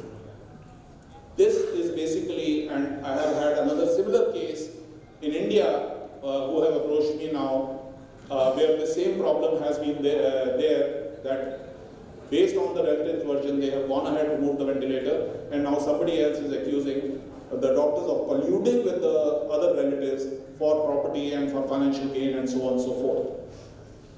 In India, the law regarding this is covered by Aruna Shanbag case. All of us are well aware of this case. This nurse was raped in a Mumbai hospital, and for many years, nearly 2 decades, she was cared well by the staff of KEM hospital. Finally, a friend of hers took the initiative asking for life support to be removed.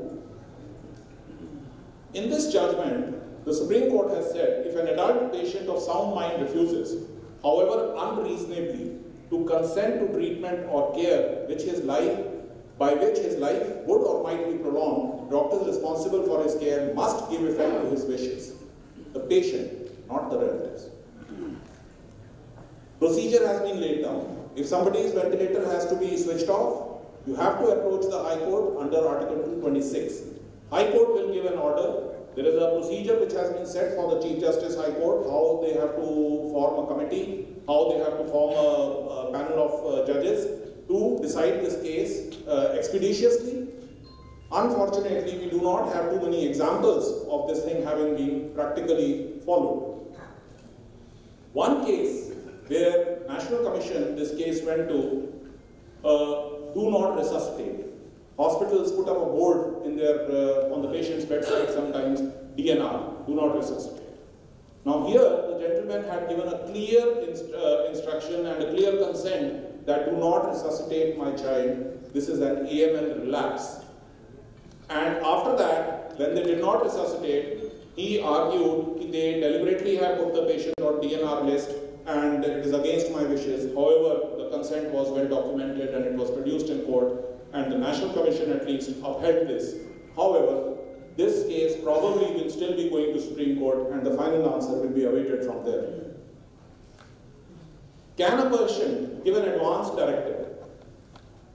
Aruna Shanbag case has said yes. If he was of a sound mind and a sound body, and he has given a consent that time, that if this kind of a situation arises, I do not want these things to be done, we as doctors have to follow it. In non-emergency situation, it is only the patient who has to give consent. Not the mother, not the father, not the wife, not the son, no friend, no bystander. It is the patient. Why? Because the patient is adult, the patient is competent, and the patient is well-oriented. In non-emergency situation in children, what is to be done? In India, the laws are very confusing. Look at this. Section 87 of IPC says that a person above 18 years of age can give valid consent. However, Section 89 says child under 12 years cannot give valid consent. What happens to children between 12 years and 18 years? Ambiguous. This is law. Indian Contract Act states every person whose age of majority is competent to contract. The Indian Majority Act says it is 18 years. So again, 12 and 18 years, unclear. So what should doctors do for patients who are between 12 and 18 years? Child less than 12 years, take consent of parent or guardian. Between 12 and 18 years, consent both of child and parent. Adult patient more than 18 years, consent has to be of the patient. Proxy consent, yes, there is a concept of proxy consent from biological parents and blood relatives, any relative. But this is for minor, incompetent emergency patients only. Another issue arises. Father says, "Bete ka operation kar do," mother says, "Ji nahi karna." Now what do you do? Consent of any one parent is enough. You do not need consent of both parents. Be very clear on this. I have already alluded to this. Consent has to be signed by a doctor. It is a contract. If you are not signing the contract, it is not a valid consent. Consent, these are different examples of the same thing, but issue is, please sign the consent form once you have got it signed by the patient, preferably in his presence. Another major issue, we all depute our staff to take the consent. Can we do it? It is a contract between two people. Dr. Sarwar is going to operate, the patient is, I am the patient. He has to take a consent from me, and it is a contract between me and him. How can a third party take consent from me? In the West, this is not acceptable, and this has been well discussed in 2016 judgment of Supreme Court of Pennsylvania. However, the law as it stands in India today, Prabha Manchanda case holds, and they have mentioned in one para in the judgment that the consent can be taken by the junior doctor. This issue also was raised by the fiancé of the lady Samira Kohli's fiancé. So he had raised this issue.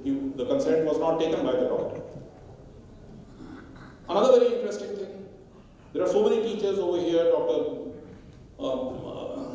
Dr. Suri is there, Murray is here. You have all had DM residents, NCH residents under you.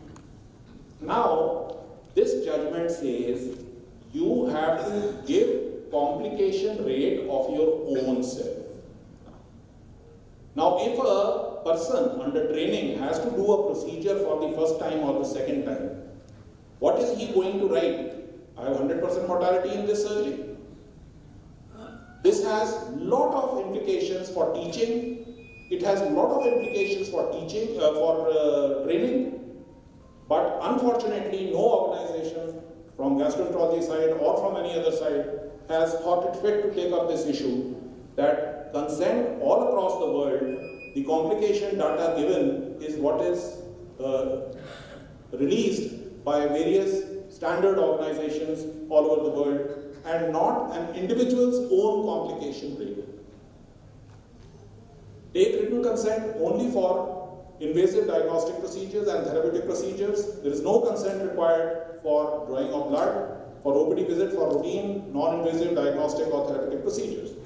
But a male gynecologist, if he is going to examine a female, it is better still, even though he is a male gynecologist and the female has approached the male gynecologist, though there is an implied consent, I would still recommend that you still explain what is to be done, may not be in writing and everything, but verbal communication should definitely be there and a female should be present. The confusing laws, again the same issue. Protection, the POSCO Act criminalizes sex below 18 years. Section 375 of IPC says more than 15 years, sex with a wife more than 15 years of age is not, even against her will, is not a crime. So what happens between 15 and 18 years? And if a girl of 16 years who says she is married and her husband accompanies her is pregnant and comes to you in an emergency, do you file a police case? taking consent, use the language which is used by the patient. Don't use English and English only. You can take multi-stage treatment consent in one go, especially true for people who give chemotherapy, because there are multiple sessions involved. You can take one single sitting consent. High-risk consent may need to be taken in certain situations, and besides the routine medical situations, also when you are dealing with advocates and judges and troublesome patients. Witness in consent, always when you are taking a high-risk consent, please have a witness. And the ideal witness would be a relative. Ideally, he should not be related to the hospital or to the patient, but then that is very difficult to find, so it is much better that have a patient's relative only who speaks English and get him to sign. Now, Dr. Nair, Dr. Clay, these are senior people, they may be doing only the procedures and never coming after the procedure for post-operative care or rounds. This has to be specifically mentioned in the consent, which are the other doctors who will be involved in the care, and if the doctor is only going to perform the procedure and other doctors are going to look after him, their names have to be mentioned in the consent. Sometimes, at least this is one case where the patient specifically refused to get her patella removed, but the doctor still went ahead and removed it, and she came to know 2 years later when compensation was awarded. As I already mentioned, Samira Kohli, Prabha Manchanda, I think all of us should go through this judgment, because this is, actually I feel this should be taught in MBBS, because this lays down the ground rules for consent in India today. Patient has to be compos mentis, consent has to be voluntary, and it has to be on the basis of adequate information. What do you have to write in the consent? Nature and procedure of the treatment and its purpose, benefits, effects, any alternatives, an outline of substantial risks, adverse consequences of refusing treatment also have to be made. But whatever consent you take, it should neither be unduly scaring nor falsely alluring. It should not be कि doctor साहब अगर आपने surgery नहीं अगर so and so अगर तुमने surgery नहीं कराई तो तुम बचोगे नहीं. And it should also not be कि अगर आपने सर्जरी कराई तो आप बचोगे नहीं. So you have to give a overall balanced kind of view. There is no need to explain remote or theoretical risks. This I have already explained. It is for the doctor to decide what information have to be given. And if the case comes to court and the patient says this risk was not explained to me, it will be, the test will be of what another doctor would have explained under similar circumstances. Not whether the patient was told that particular risk or not. Patient undergoing one procedure cannot be subjected to a second procedure. Dr. Sarwal is doing a CABG and he decides intraoperatively to go ahead with a mitral valve replacement or whatever. Maybe these things don't happen, but I'm just giving an example. This thing happens quite commonly in gynae when you are doing a hysterectomy and you simultaneously decide to remove the ovary or remove the appendix. Cannot do. The person has to be allowed to come out of anesthesia, give a separate consent for the second procedure, then and then only can you go ahead, unless it is a life-saving procedure.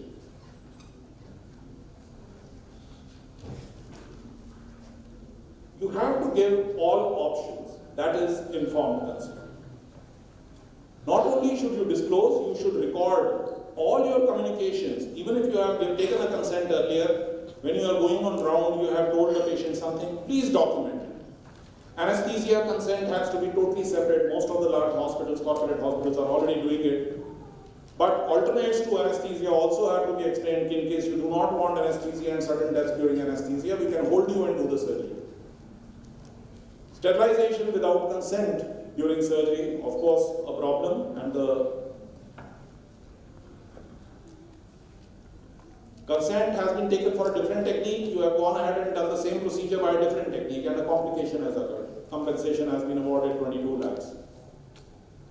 Now you do not have a ventilator. I don't know how PGI will do this, but the hospital has ventilators.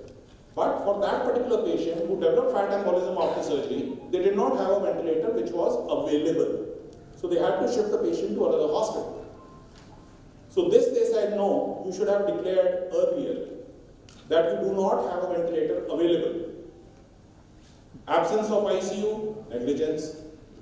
You can't do surgery. This is now the Honorable Supreme Court, which has said that hysterectomy was performed by these doctors in a nursing home, and the nursing home did not have an ICU. This itself was taken as ground for negligence. This consent regarding non-availability of equipment, I have a lot of problems with. Apollo Hospital's case, they have penalized the hospital for not having a machine to check methotrexate levels. I don't know how many hospitals in the country have that equipment to check methotrexate levels. It is, if that way, at Hope Clinics, I had to give a consent of what all equipment I do not have, that would take 45 pages, and maybe the consent just could not ever be completed. Consent not taken for a common complication. This is a problem. Now, the laser surgery they do to remove the glasses, striae are very common after that surgery. So it was their duty to inform that you may have striae developing in the cornea after we do the laser surgery. Consent here was taken that it is only a minor procedure. FESF, functional endoscopic sinus surgery, it takes 5 minutes, not a problem. The person lost his vision. All this was not disclosed. Who should give consent? Patient or relative? We have already discussed this. Here, mother had given consent. The child had paraplegia because of spina bifida, and they went ahead, operated, but mother's consent had been taken. This was considered an issue and compensation was awarded. Consent taken for a minor procedure from son-in-law, not patient herself, again a problem. And this was a cardiology case. This was a workshop where this was ongoing, and they were doing a bilone mitral valvotomy. Patient developed a pericardial tamponade, had to be shifted to surgery, died 10th day. The consent was inadequate. Here, there was a lump, breast. The daughter gave the consent. Surgery was done. Histopathology did not show malignancy. Not because it did not show malignancy or the initial FNAC was wrong, but because the consent had not been properly taken. That was the ground on which negligence was awarded. Again, daughter's consent, and mind you, this particular case is a criminal case. Kerala High Court, colonoscopy was being done. It was being done by a junior gastroenterologist. The senior was sitting in the same room. There were a lot of issues which were decided in this. But the main issue on which this was decided that the criminal case will continue against the senior as well as the junior was that consent had not been taken appropriately. Written consent is not a valid consent. Complainant claims that operation was conducted on his wife without proper consent. Due to pain and fear and disturbed state of mind, patient could not have given an informed consent. Patient is always in pain and fear, and so any patient tomorrow can turn around and tell me this was not a valid consent. Language of consent. There is no point having now, like this gentleman was a laborer, and father has signed in Marathi, consent is all in English, High Court judgment, 22 lakhs awarded against a government hospital. Printed consent signed by patient and husband, however, nowhere in the consent procedure and its consequences have been mentioned. It's a blanket consent. I agree to the procedure, all risks and complications have been explained to me, signed. This is not a valid consent. Same consent for dressing, debridement, amputation, not valid. Operation done in an emergency without consent. Here, they say that you can go ahead and do surgery without consent in an emergency. But the emergency here was, the lady was for delivery. The guy went to a different city to call the mother, leaving the patient in the nursing home. And patient developed a problem, and they went ahead and operated. Not a pregnancy, this was appendectomy or ovarian torsion, something like this. So they said that the patient's surgery was done 2 to 3 hours after admission. So obviously, there was no great emergency. If there was emergency, why was the patient not operated when the patient came initially? Even for oral pills, for MTP, you require consent. Informed and valid consent not taken before starting hormone replacement therapy. This is a criminal case against CMC Vellore, the medical superintendent, the head of gynae, all these people were involved.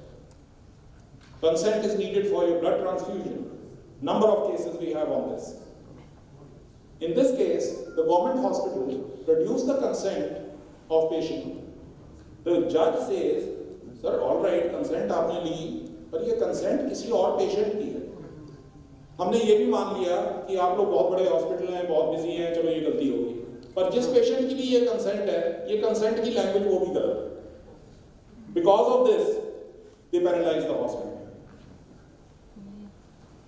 Lot of times we get this request, Dr. Sahab, that's not any patient who cancer. Now this is a very tricky situation. You are taking up the patient for a procedure, knowing this is malignancy. Person is adult, person is competent, person is oriented, and the relative says, he cancer. So you have to use your judgment, especially if the patient is a heart disease patient and all that, whether to take advantage behind the real consent concept versus the informed consent, or have good documentation with 2-3 relatives giving the consent. For post-mortem, you do not require a consent. If there is an OT death, your duty is to inform the police. Your duty is not to take consent for post-mortem. It is for the police to decide whether to do the post-mortem or not. Actually, they should. And if the relatives prevail on the police, it is between the police and the relatives, it has nothing to do with you. So do not start कि the patients ने हमें post-mortem की consent नहीं दी. Renu Jain versus the Scots Heart Institute, very famous case. Avoid taking blanket consent. Refusal of consent. Number of cases, especially cesarean. कि जी patient को cesarean नहीं करना, normal delivery करो. Tomorrow the patient problem develops, then they say cesarean पहले क्यों नहीं किया था? The court says, जब उन्होंने मना किया, did you take refusal of consent? If you can show that, fine, no issue. This is ideally timed. Thank you so much. Yeah, taking a cue from Dr. Puneet's lecture, I think if I talk about an average practitioner, a patient, if I suspect to be acute coronary syndrome, if not ticagrelor, maybe I will be using clopidogrel, if not dual antiplatelet, maybe single platelet. So there may be some gap with the way one is practicing and one should be done. But when we talk about the consent, I think it is all gap and gap and gap and gap. I don't know what to do and what not to do. So it's really a very difficult subject, what I understand about it. And then there will be a lot of questions and questions, so because everybody will be having questions, so probably will not be having any questions because we are already running short of time. And another thing is that we have been reading all different sorts of media. You cannot do delivery if you don't have operation theatre. You cannot operate if you don't have ICU. I think our medical profession is living in some other world and probably law is written in some other world. So the problems are plenty. There is a situation of anarchy also, probably chaos also, and I think it may take another 20, 30, 40 years, but I am sure it will settle down with the time. So till that, we have to bear with it. We have to learn from Dr. Neeraj and other people who have got enlightened, and probably we all need to go one step ahead. But one thing is very important, the way the law is taking its course, we all have to learn this subject. We cannot escape it. The day we are caught, that day we will have it. So it's better we all be better prepared. Thank you very much. In emergency of what? Emergency nursing home. So, some BMS doctor is working as a medical officer in some of the hospital they are working. And this is an issue. This is an issue which will require a very elaborate answer, and he is going to fire me if I do that. But the point still remains: if you go through the Central Indian Council Act, right? The BMS doctor, the words used in the Indian Medical Council Act to give the rights to issue a certificate to me, the same rights in the Central Indian Council Act have been given to a BMS doctor also. The issues are two different. One, whether allopathic nursing home can employ a BAMS doctor? Answer is very clear, no. Alright. The second part of the question is, can a BAMS doctor in his own place issue a medical legal certificate? The case has not come up in the law, but if I was advising him, I would tell him to show the Central Indian Council Act, which clearly states this. It was up to Indian Medical Association or organizations like Medical Legal Action Group to challenge that. But then these are all things which require major funding, major participation, and unfortunately to get doctors together, it's a very, very difficult job. And especially for individual. As an individual, when doctors approach me, then it is not a problem. Lakh रुपए ला लो जी, 2 लाख ला लो जी, 10 लाख ला लो जी, देर होनी चाहिए, ये होना चाहिए. But when we say कि भाई join together for a common cause, for a writ we are filing in the Supreme Court or we are filing a appeal in Punjab Haryana High Court, then suddenly all of us become paupers. This is the problem. Thank you, sir.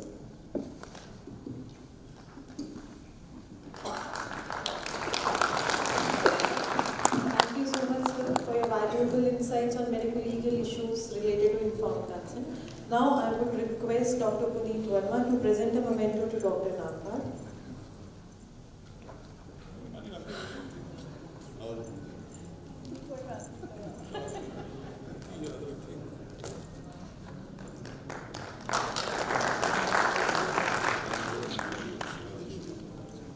Also request Dr. Prema, who co-chaired the session, to please accept our regards.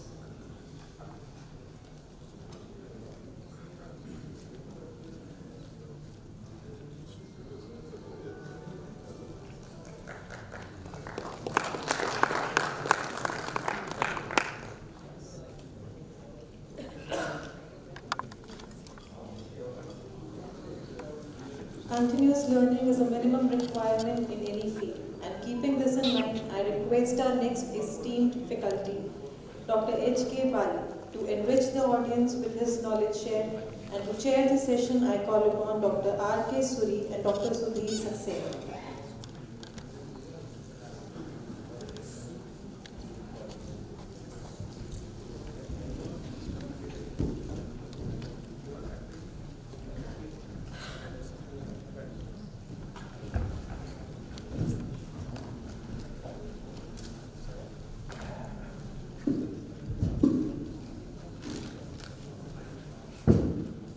I welcome Dr. H.K. Bali, who doesn't need any introduction, but just as a part of the routine, he is the consultant interventional cardiologist working in Fortis Hospital, Mohali. And the topic he is going to talk about is the approach to the management of aortic dissections, breaking the surgical barrier. As you all know, the aortic dissections, be it the proximal aorta or the distal aorta or the arch of aorta, is a catastrophic presentation, invariably ending in death if nothing is done. And till such time as Dr. Bali is able to organize the slides, I may add that management of aortic dissections is a joint maneuver with the cardiac surgeon, the cardiologist, and the radiologist. Dr. Bali, please. Dr. David, should a consent be taken from the audience? Yes. Talk is delayed by 2 minutes.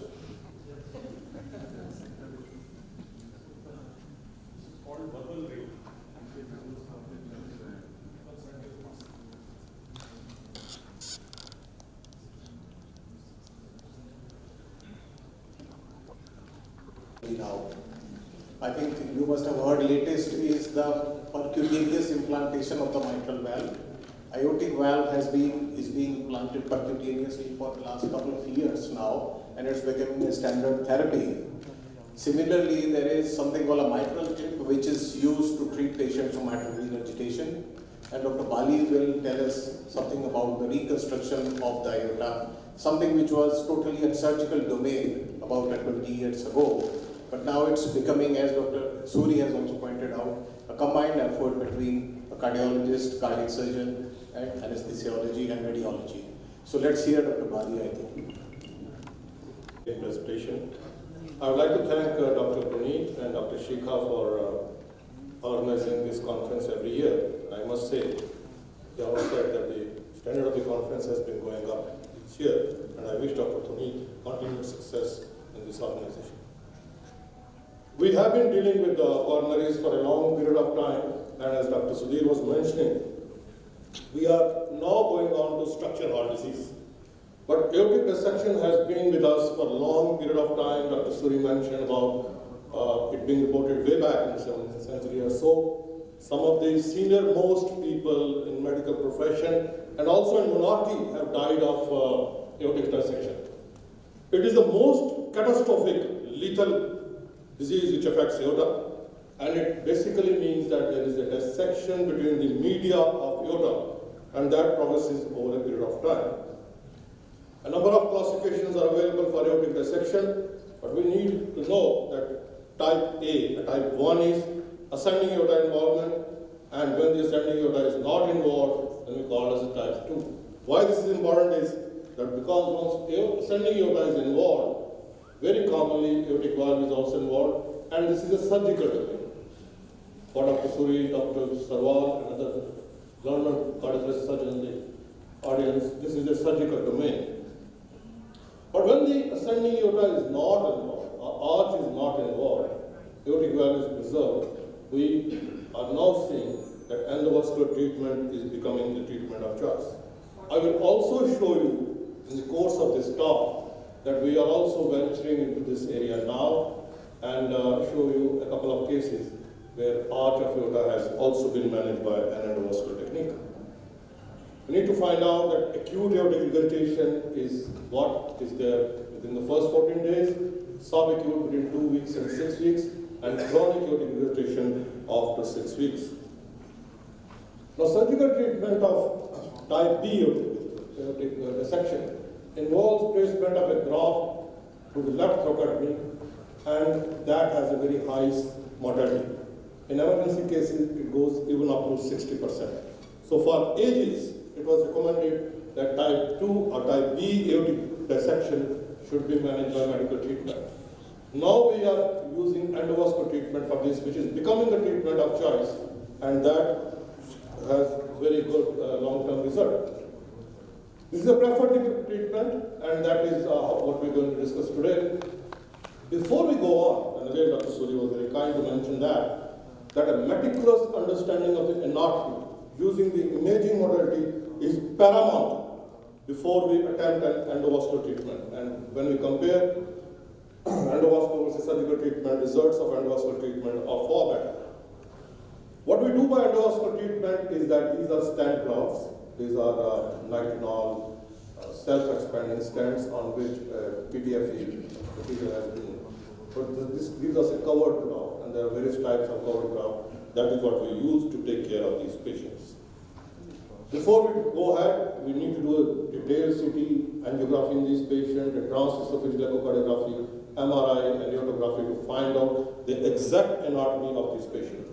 A large majority of patients may have a single entry point and a single exit point, but that is not universal. You may have multiple entry point and multiple exit point, and there may be fenestration to the entire length of descending thoracic aorta, which would need to be taken care of. So what we're attempting to do by endovascular treatment is put in a stent graft. So when we put in a stent graft, we are sealing the entry point, which most commonly is just distal to the left subclavian artery, but it can be anywhere. And once we seal that entry point, the blood flow occurs through the true lumen size increases, false lumen size decreases, there is thrombosis of false lumen, and the normal entry of blood flow into the normal true lumen takes place. So that is what we are trying to attempt. Now, conventionally, it has been seen that only those patients who have complicated aortic dissection should be managed by endovascular treatment. And these are what are complicated aortic dissection, uncontrolled pain, uncontrolled blood pressure, rapid growth of the dissecting aneurysm, and hemodynamic instability. But now, as I will show, the data is showing that all patients of type B aortic dissection should be managed by endovascular technique.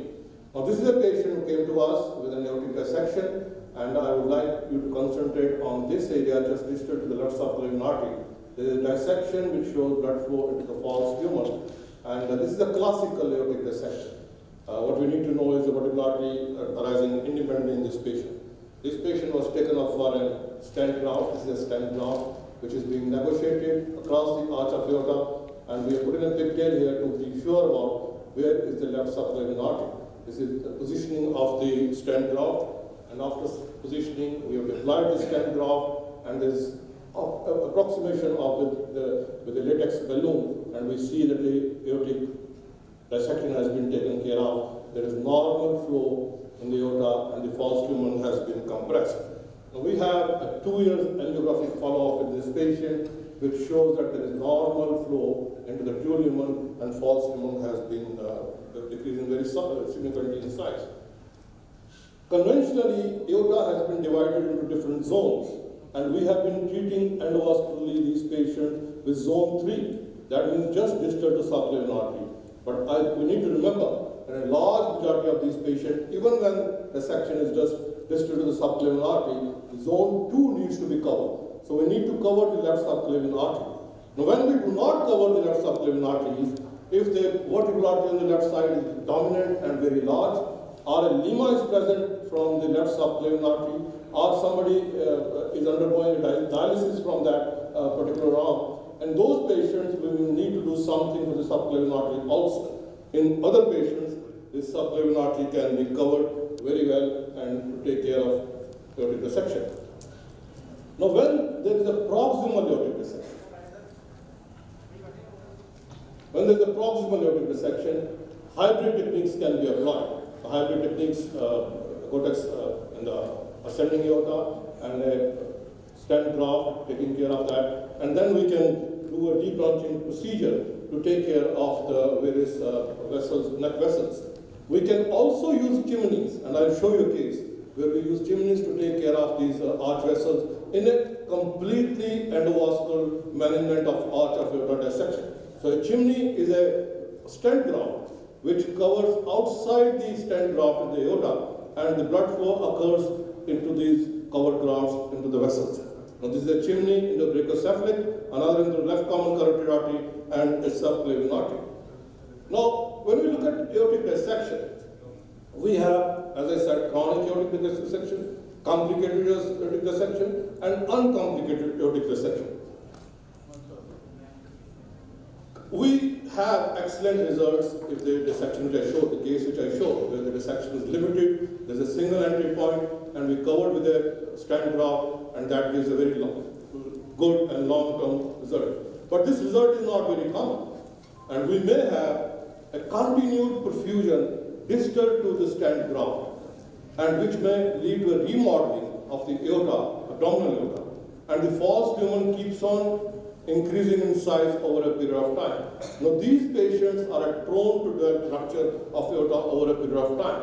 So this may occur because there are additional rents in the aorta where the false lumen keeps on getting perfused, and these may be present along the entire length of thoracic or abdominal aorta or even in the iliac arteries. So we need to find out how many rents are there in the aorta and what we can do for those patients. So what are our options for these patients?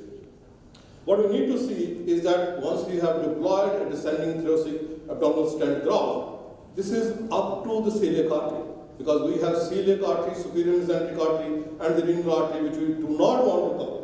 And what we do for those patients, if the dissection flap goes distal, is that we can use a bare stent, not a stent graft, but a bare stent, what we call as a petticoat stent graft. So upper part is a stent graft, and then the bare self-expanding stent distal, and that can take care of it. We can also use additional measures to stabilize that.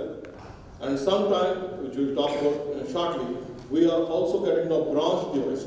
We have stent graft. From stent grafts, either customized branch grafts, or we can make fenestrated grafts on the table to take care of these branches, celiac artery, renal artery, and superior mesenteric artery. Sometimes we may have to do a total metallic coverage of the entire length of the aorta to take care of multiple rents and entry points in these patients. Now, if the false lumen continues to grow, then what are the options we have got? We can coil this false lumen, and there are methods to reach this false lumen, and we can put multiple coils to take care of this false lumen. We can use candy plugs, which is a type of a covered stent graft, which we can put in the false lumen. And another technique which is coming up is Knickerbocker technique. We'll talk about it in a short while. So what we need to find out is, if the lumen in the false lumen continues to grow, then endovascularly we can have a petticoat with branched grafts. We can have a stabilized technique, we'll talk about it shortly, and we can have a Knickerbocker technique for these patients. Now let's look at a common problem which I face. This patient has undergone a stent graft. This is a stent graft. This is the true lumen. This is the dissected aorta, false lumen, and this is partially thrombosed. And majority of vessels are coming from the false lumen. So what we need to remember is that even if the branches are originating from the false lumen, there is usually a fenestration in the dissection septum corresponding to the vessel wall. So what we can do is, even through the true lumen, our false lumen, we can approach these vessels, whether they are celiac artery or inner artery, and put in covered stent grafts. Now this is a patient who underwent who have continued flow into the false lumen, and we put in a petticoat has been deployed, and after petticoat deployment, so this is the false lumen. You see the inner artery is arising from the false lumen. You can cross that through the bare stent portion, go into the renal artery, and put in a covered stent graft to take care of this false lumen. So the blood flow goes from the true lumen through the fenestrated graft into the renal artery, and the blood is established. So similarly, other arteries like celiac artery can also be taken care by putting up a graft. So if, despite putting this petticoat, we still have re-entries, then we need to reconstruct the lower portion of the aorta also by putting multiple uncovered graft, and if there are rents in the aorta junction or in the iliac artery, we can put covered grafts there. So the entire aorta, upper part stent graft, then bare stent, and then covered stent can be used to take care of these patients. Now, despite that, if you have false lumen there, now you can approach these sacs of false lumen through the catheter. This is the catheter which you see. Catheter has been negotiated outside into the false lumen to take care of these sacs, and you can coil these false sacs both above and below so that the entire false lumen is taken care of. So this patient had a very good long-term result. Now what is coming a new technique is that stent-assisted balloon-induced intimal disruption and relamination of aortic dissection, what we call the stabilized technique. We put in a stent graft in the upper part up to the celiac artery. Then we have a larger bare metal stent, self-expanding, covering the celiac superior mesenteric artery, going up to the bifurcation, and then we dilate this lower part of the stent graft and the bare metal stent at low pressure, the larger balloon. So the false lumen is tapped, and that prevents the growth of false lumen over a period of time. We call it a stabilized technique. We have another technique which we call as a Knickerbocker technique. In this, what we do is we have a covered graft in the upper part, and we put another covered graft, a larger covered graft, up to the celiac artery, covering the entire length of the dissected segment, and in the mid portion, we dilate with a larger balloon so that the outer part of the stent is pushed beyond the false lumen and it tags the false lumen. So the blood flow cannot go beyond this point. This we call the Knickerbocker technique. This is what it looks like. A covered graft, another covered graft, two covered grafts. In the area where there is overlap, we use a larger balloon to take care of. Now this is how it will look after we have taken care of. Now we are also getting branched grafts, either customized or off the shelf for use in these patients. Now these branches can be 4 branches, or we can have fenestration plus branches to take care of that. Now another Cook's device where we can use these fenestrations and branches to put in covered stent graft to take care of all the vessels of the abdominal aorta. Now this is branch another module which has similar fenestrations which can be used in these patients, and we can use this covered graft to take care of all the branches of the abdominal aorta. A covered stent graft through the fenestration, branch stent graft into all the vessels of the visceral vessel. This is how some of these vessels look like. We have covered stent graft, bare stent graft, multiple covered graft to take care of the vessels, and then if you look at this area, these are plugs. These plugs have been used to take care of the false lumen so that there is normal flow in the true lumen, normal flow into the branches, and the false lumen has been embolized, so there is no more false lumen presentation. Now this is one of the interesting patients we tackled about 3 years ago, which highlights some of these problems. A 28-year-old male, he presented with dissection, and previously he had in 2008 undergone a Bentall's procedure for type aortic dissection. He had remained asymptomatic between 2008 and 2014. In 2014 he came with extensive dissection, and this dissection was involving the entire length of the aorta, starting from the arch, just distal to the anastomotic side of Bentall's graft, and involving the arch vessels and going right down the entire length of abdominal and thoracic aorta up to the iliac artery. Now, he went to at least 5 surgeons in the North India, and everyone refused surgical option for this patient. So can we manage this patient with endovascular technique? So we took him for an endovascular procedure, and this is what the dissection looks like. There's an extensive dissection involving the entire length of the arch, thoracic aorta, and the abdominal aorta. Now what we need to do is that this dissection is involving the arch vessel also. I'll show you how the arch vessels are also involved. So we had to do this procedure under general anesthesia. We had a right brachial puncture with an 8 French sheath, a left femoral cut down, a left radial puncture with a 6 French sheath, and a left carotid artery direct puncture to take care of the carotid. Now this is how it looks like. This is, if you see, this is a brachial catheter, and it shows that the entire flow into the false lumen. In fact, through the brachial route, we could not enter the true lumen. There is the pigtail, which is through the femoral route into the true lumen, but from above we could not enter the true lumen. Multiple efforts were made with multiple catheters, and all this is a dissected false lumen of this patient. This is a false lumen, flow into the false lumen. So what we have done is that this is a direct carotid puncture and flow into the true lumen. We want to go into the true lumen from the brachial artery, so that the brachiocephalic, we can put in a chimney. We have gone into the true lumen from the left common carotid artery, so a chimney can be put into the left common carotid artery, and we can put in a stent graft. So what we have to do is go from below, through the true lumen, enter brachiocephalic into the true lumen, put in a guide wire, snare the guide wire from the brachial thing, and over-negotiate a catheter to get these catheters into the true lumen.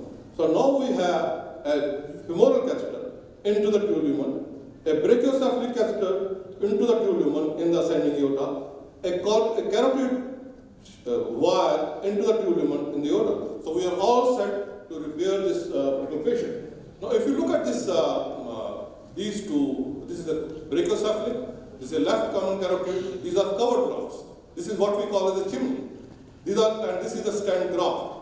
So we have a chimney into the brachiocephalic artery, we have chimney into the left common carotid artery, and we have a stent graft to cover the entire length of this dissected ascending aorta. If you remember that, he has a Bentall procedure. So we're going to cover the entire arch and put in 2 chimneys into brachiocephalic and the left common carotid artery. Now these are the stent grafts being deployed, and we have chimneys in place. The stent graft has been deployed. After stent graft deployment, we are deploying the chimneys. The 2 chimneys have been deployed, one to the brachiocephalic and another into the left common carotid.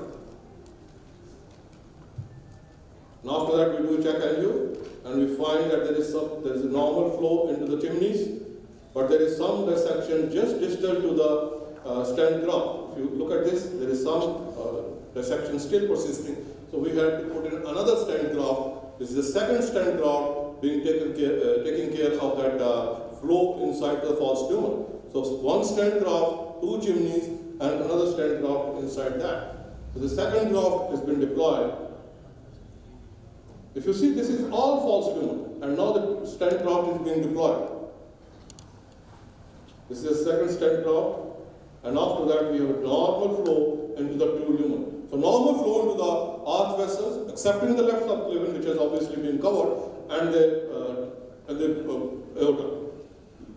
So, as I said, initially we believed that only complicated aortic dissection should be managed by endovascular technique. But we realized that there are a number of high-risk predictors which predict, even in uncomplicated aortic dissection, risk of aortic dissection or aortic rupture over a period of time. A number of these factors have been recognized for a long period of time, but what we are recognizing two new factors. One is inflammation FDG uptake on PET scan is another new factor which tells us that these aortic dissections are likely to rupture. And if the false lumen entry point is more than 10 points, the other features we have been knowing for a long period of time. Then we try to look at that can endovascular treatment have benefit for chronic, stable, uncomplicated dissection. And this was seen on an NSTAT trial, which compared 70 patients with endograft treatment and 66 patients with best medical treatment. The duration was from 14 days to 1 year of this aortic dissection. And although there was no mortality benefit in these patients, it was seen that on only optimum medical treatment, a number of patients over a period of time during the course of this trial died, meaning thereby that despite optimal medical treatment, even stable patients can have mortality. And all-cause mortality, there was a trend towards benefit of endovascular treatment, although not statistically significant. Aorta-specific mortality, there was a trend towards benefit, 12.4% absolute risk reduction, and what was most promising was that disease progression was decreased significantly with endovascular treatment. There was a 19.1% absolute risk reduction with this treatment. So how do you manage aortic dissection in 2017? Patients present with triage, with chest pain. There are three important diseases which we need to take care of. We have been discussing acute coronary syndrome for a long period of time. We need to go the pathway to find out if the acute coronary syndrome. We need to look at pulmonary embolism and manage those conditions independently. If on clinical evaluation and investigation, we find aortic dissection, if it is Stanford type A aortic dissection, meaning thereby ascending aorta is involved or aortic valve is involvement, these patients would be managed surgically by a Bartal procedure. If it is Stanford type B aortic rotation, these patients, if it is complicated, should be immediately managed with endovascular treatment. If it is stable over a period of time with not many complication features present or high-risk patient present, these should still be taken for endovascular treatment over the next 2 weeks or so. So what is the carry-home message? Endovascular treatment of aortic dissection is fast evolving. We have not reached to a stage where we can predictably say that all these patients would give us long-term results. Endovascular treatment is the treatment of choice. Despite optimal medical treatment, many of these patients would have complications. Detailed imaging is crucial to optimum treatment. We need high-resolution CT imaging. We need transesophageal echocardiography to find out where is the tear, how many tears are there, how many entry points, and how many exit points are there. We need to find out the persistent false lumen, how large is it, and despite endovascular treatment, if persistent false lumen stays, we have newer techniques to tackle those, which could be with a petticoat and covered stent grafts. We may have to innovate in the cath lab to managing false lumen, and every case is different and challenging. Hardware is rapidly improving, and we may have very soon shelf availability of bronze stent grafts and fenestrated stent grafts in near future in our cath lab, which will obviously help us in managing these patients. Thank you. Thank you very much.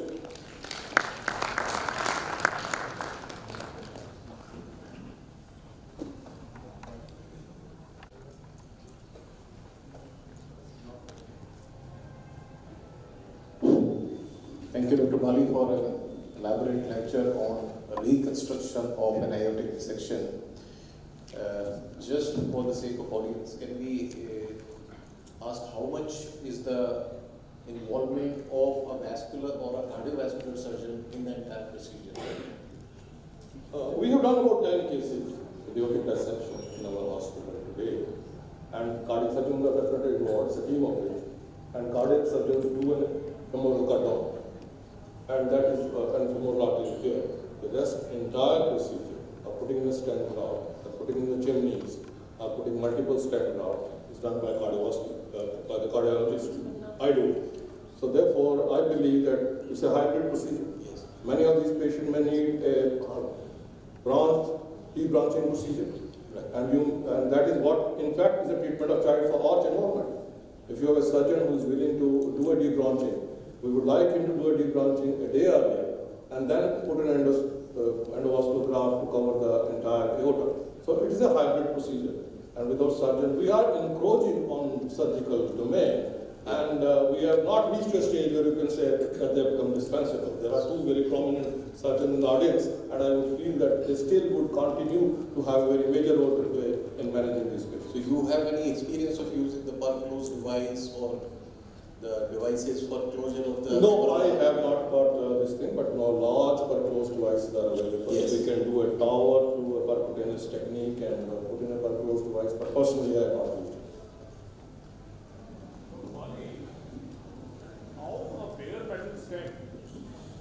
Allows blood flow into celiac and other branches, but does not allow the blood flow into the opening into the false lumen. See, what happens is that in these patients who have chronic aortic debilitation, after 2 weeks or so, the false lumen becomes fibrotic. This flap which is there becomes fibrotic. And to push that with a stent graft is a difficult position. So what we do is we realign with a bare metal stent below the stent graft.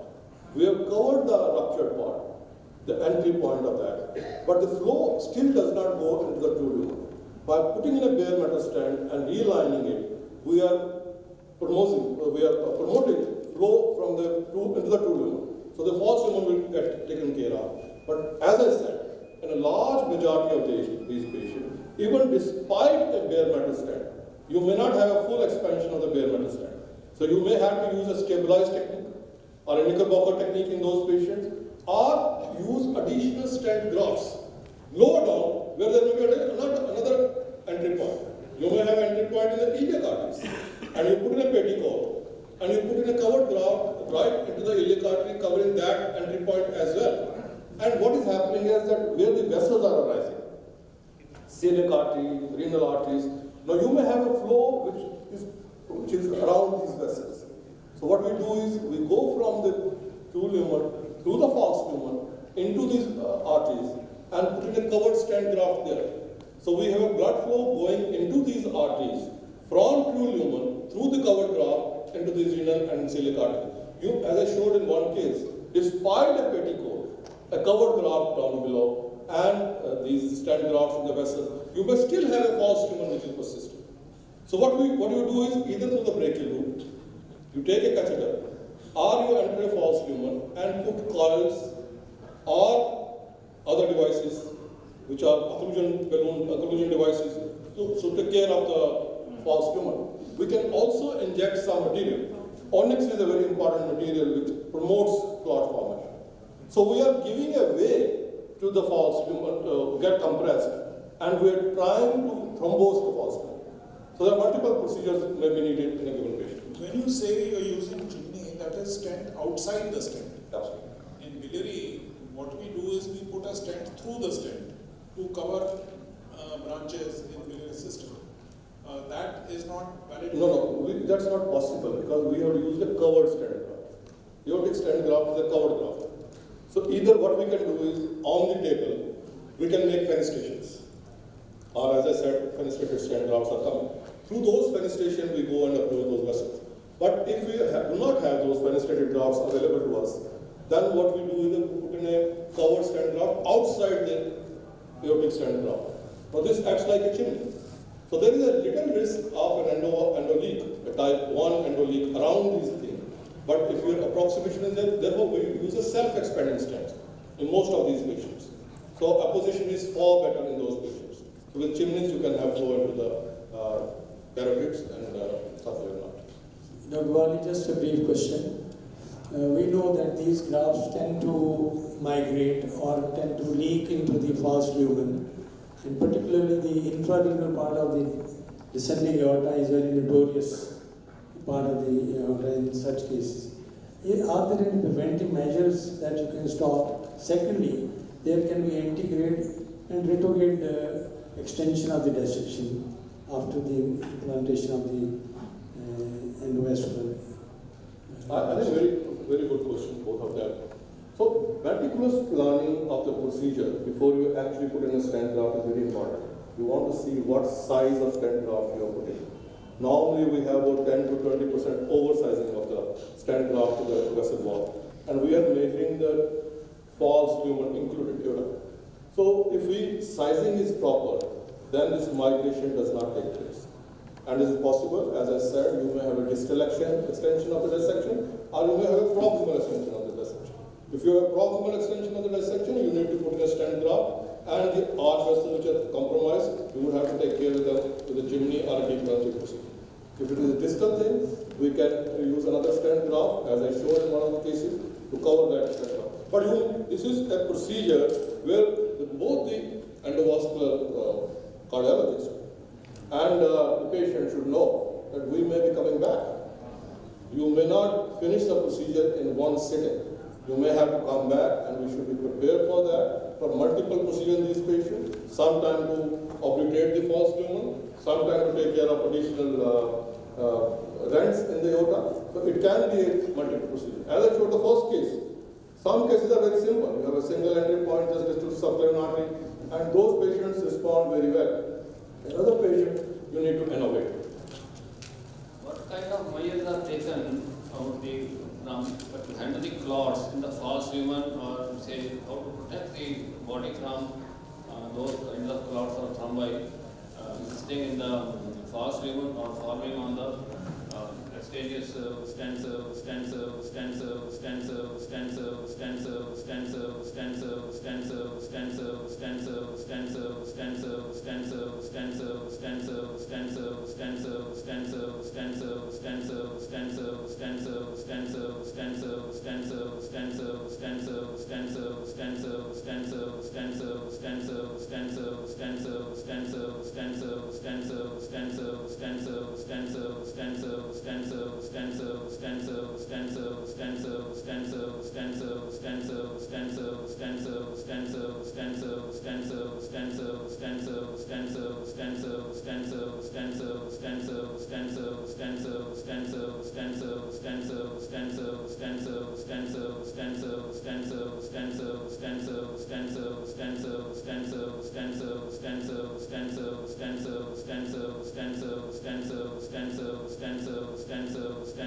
But he did address some of our more important issues at hand, which addressed maybe our grievances which we had with respect to our profession.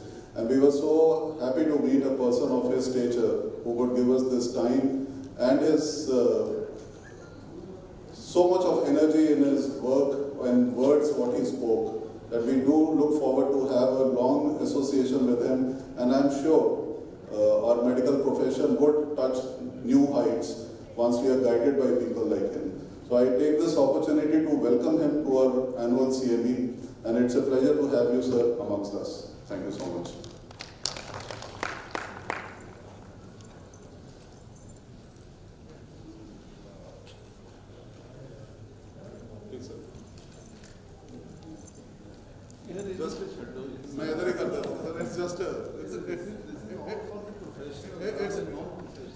It's a gesture, sir. It's only a gesture.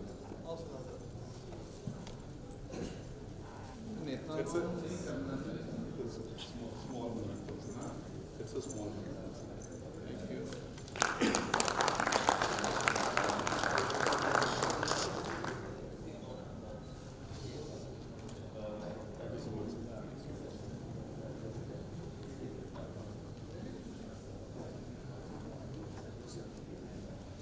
Well, as Dr. Puneet said, it was really a very, very good meeting that we had with Dr. Amar Singh. We went for 5 minutes.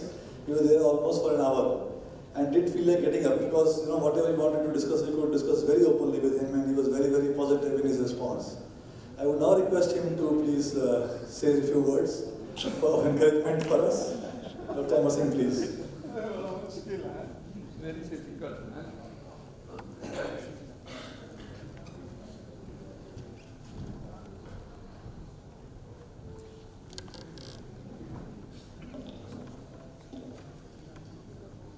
Good afternoon to all of you. I'm really amazed asking me to speak amongst one of the best in the society, even amongst the doctors, the cardiologists is the ultimate. I'm really lucky to be amongst you.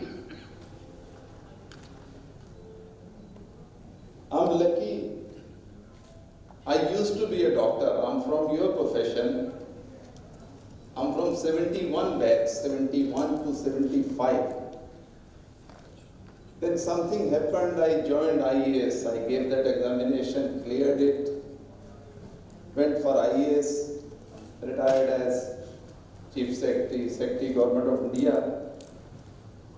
Then I again thought the journey is still incomplete. So I joined politics. I'm just enjoying politics. I'm working as advisor in the Ministry of Local Self-Government, Tourism, Culture. It's always to be privileged amongst the elite and the most educated in the society. When Dr. Puneet Verma along with his colleagues came to me to ask for the time from Navjot Sidhu ji and myself. I certainly agreed. But unfortunately today morning there was some communication gap. Yesterday also nobody could talk to me. I went ahead with my own program. You know, we politicians don't have any holiday, though it's Sunday. But we were working since morning. And I had to attend some very important meeting. So I went there. But still it was lurking in my mind that if I could be part of this conference, not for any contribution, but certainly meeting you all. So I'm lucky still to be here. So thank you all for calling me here, Doctor. I'm not here for some praise, but certainly because now I'm in politics, so I'm certainly worried about certain issues regarding health. That day also I talked to Dr. Puneet Verma in the delegation that I'm really worried about the cost of medical services in the country and especially in Punjab. They explained me something that it's very difficult to have land for hospitals because the doctors have to buy land at a market rate, right? But I offered them, if you are ready, we as government can certainly think of something on this score that the land we give you at a reasonable rate, but then you have to agree to giving, either free or very cheap services to the poor people of the various cities wherever we give you land. That's just the talk, discussion. We can take it forward. I requested Dr. Puneet Verma, if you all agree, please, government works on paper, please give us something in writing. I will certainly get it through the cabinet or wherever we have to take. And if that is the sole reason for the cost of medical services, I will certainly like to contribute for making it cheaper. If there are some other issues also with the Punjab government or our department, and we can contribute, certainly we'll be willing to chip in whatever is possible. Our next distinguished speaker, Dr. Parag Barwal. And to preside the session, may I request Dr. Puneet Verma and Dr. Aditya Ratan to join us on dais. And Dr. Parag will be presenting cases in electrocardiology. He's got a special interest in clinical cardiology, complex coronary angioplasty, cardiac pacing, and electrophysiology. He's an associate professor of cardiology in PTI Chandigarh. So that will be a very going to be a very interesting session. So keep enjoying the session.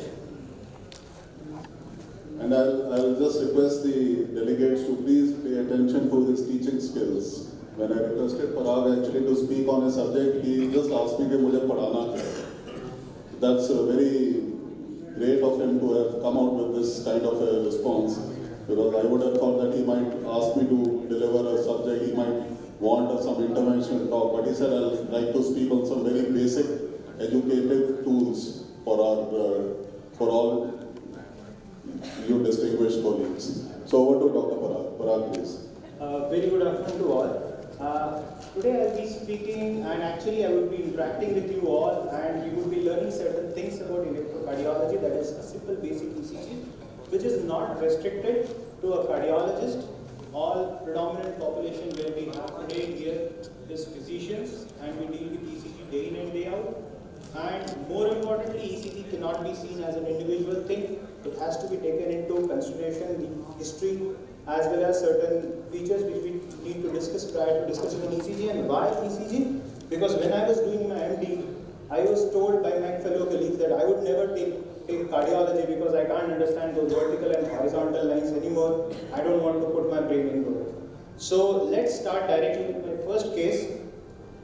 We will be discussing the case. I will be showing an ECG. I want anyone who wants a question, who wants to give an answer, please feel free, and supporting staff, please circulate the mic as much as possible. The case one is a 52-year-old male who is an hypertensive, non-diabetic, non-smoker. Family history of coronary artery disease is present. He presents to a physician with acute onset chest pain of 2 hours duration. And suddenly after 2 hours, he develops class 4 dyspnea, he becomes severely diaphoretic, orthopnic, develops peripheral cyanosis, and with these symptoms, he presents to the physician. It's a difficult situation for a physician. He gets an ECG done because most commonly it looks like something related to the heart, and this is the ECG. What we see in the ECG is that there are no P waves, QRS complexes, everywhere there is ST depression. V1, V2 we have a prominent R wave, a significant ST depression and a T which is upright.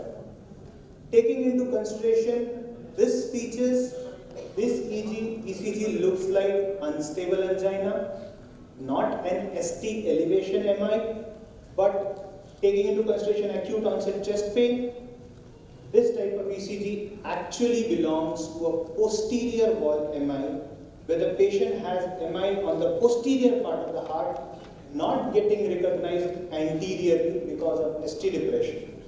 So this patient, within certain minutes, his saturation starts falling, he collapses in front, he requires intubation and being shifted to a higher center. What is the responsibility of a physician at this point of time? At this point of time, physician's responsibility is he should take a consent, thrombolize the patient, and what is anticipated once he gets referred to a higher hospital. What we find once he reaches to a terminal reference center is that he's ongoing on thrombolysis, saturation is only 84%, it's full of crepitation. A resident does an echo, which is also not the part of domain of cardiologists nowadays, it's a part of medicine, and there is a rupture of anterior papillary muscle. So because of a small myocardial infarction, which involves one of the 3 major vessels, only one vessel gets blocked, he gets a heart attack, his papillary muscle ruptures, and he is almost dying. And outcome in such patients are not good. Even if you take them for a surgery, mortality can be up to 90% if not taken for a surgery within hours or probably minutes. This is my first case. Any doubts, anything you'd like to ask, you all are free to ask. I would go to the second case if required. A 32-year-old male, a serving soldier, who's placed at Kargil. He complains of occasional palpitation, and on exercise test, he has an exceptional exercise capacity. His LV function is absolutely normal. With such type of occasional palpitation, he is referred to you with these symptoms, and somewhere someone has advised him a Holter, and his Holter shows this ECG. This ECG and the Holter report of him shows that there are occasional atrial or ventricular premature contractions. Basal heart rate is 48. Maximum heart rate is 124. All rhythm is sinus. There is no pauses. But at night, 2:30 a.m., it develops this rhythm, and which is preceded by a ventricular. So what is it? And what we need to do? He is a serving soldier of Indian Army, working at 18,000 feet. Does he require a pacemaker? This is complete heart block. Ideally speaking, this is complete heart block. There are P waves which are not corresponding to the QRS complexes. So he has a complete heart block. Do we need to pace it? Answer is practically no. Because these people are very well trained athletes. Their vagus nerve is very well stimulated. And at night 2:30 a.m., if somebody is sleeping and develops a complete heart block, in an asymptomatic individual, this is not an indication to pace. Neither it is an indication to do a study. We just need to do is to reassure him, and please don't consider him for even angiography. He is not indicated for even. Coming to my third case, a 13-year-old boy. Sir, excuse me.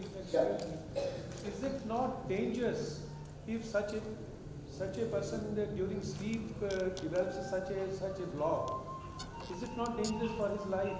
No, sir. Specifically, if you see, that's why I haven't got into the cardiological aspects of it. See the narrow complex of QRS. These narrow complexes of QRS will be arising high from the heart, means from his region or a junctional rhythm, which is only because of his high vagal tone. On the top of that, he's sleeping, so he is not going to get bothered. And one more thing I've actually written prior to that. Whereas you may be right, practically speaking. So practically also. I think these patients need further evaluation to be sure about what we say. So according to guidelines. I would be interested in looking at sinus node recovery time. I would not leave him alone as such. Whereas this may be one of the possibilities. We have athletes where the heart rate can go to 30. Bjorn Borg had a heart rate of 30. That is quite true. But all these patients should also be evaluated for some independent electrical conduction.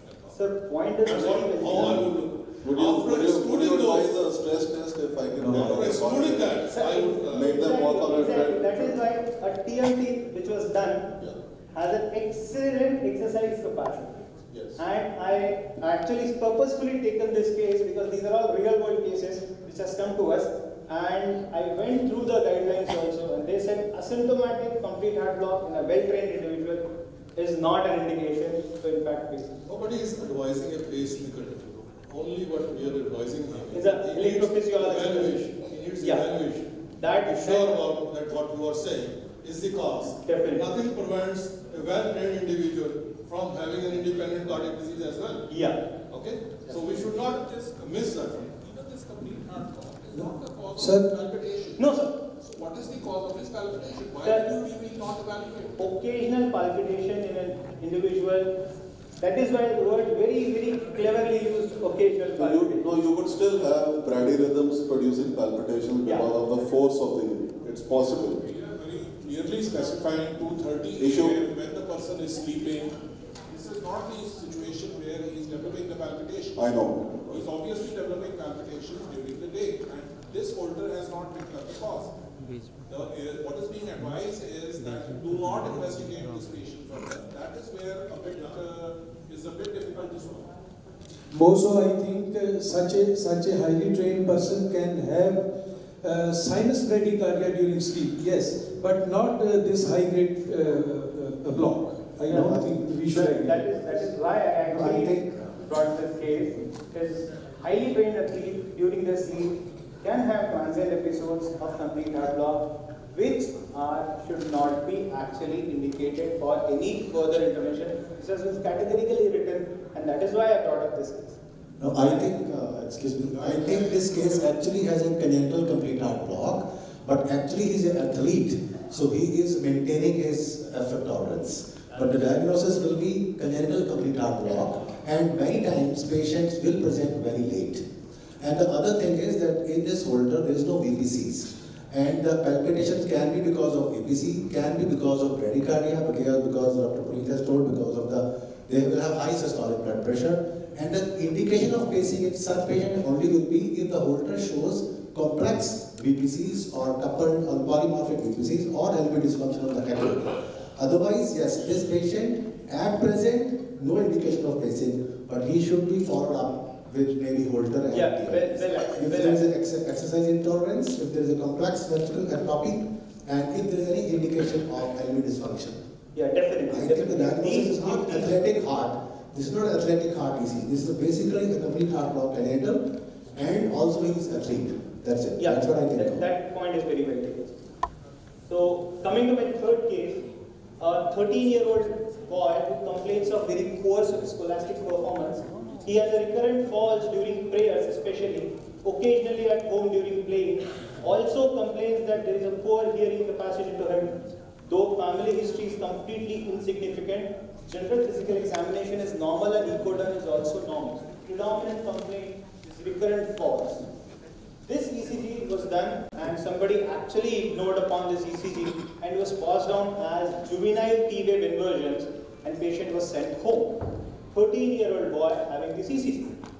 We will come back to this ECG. This is a very important ECG which has very important things. But after this, he was sent back home. 14 days later, he has 3 episodes of fall at his own home. This is our patient, and what he develops there is hegemony happening, large QT interval almost approaching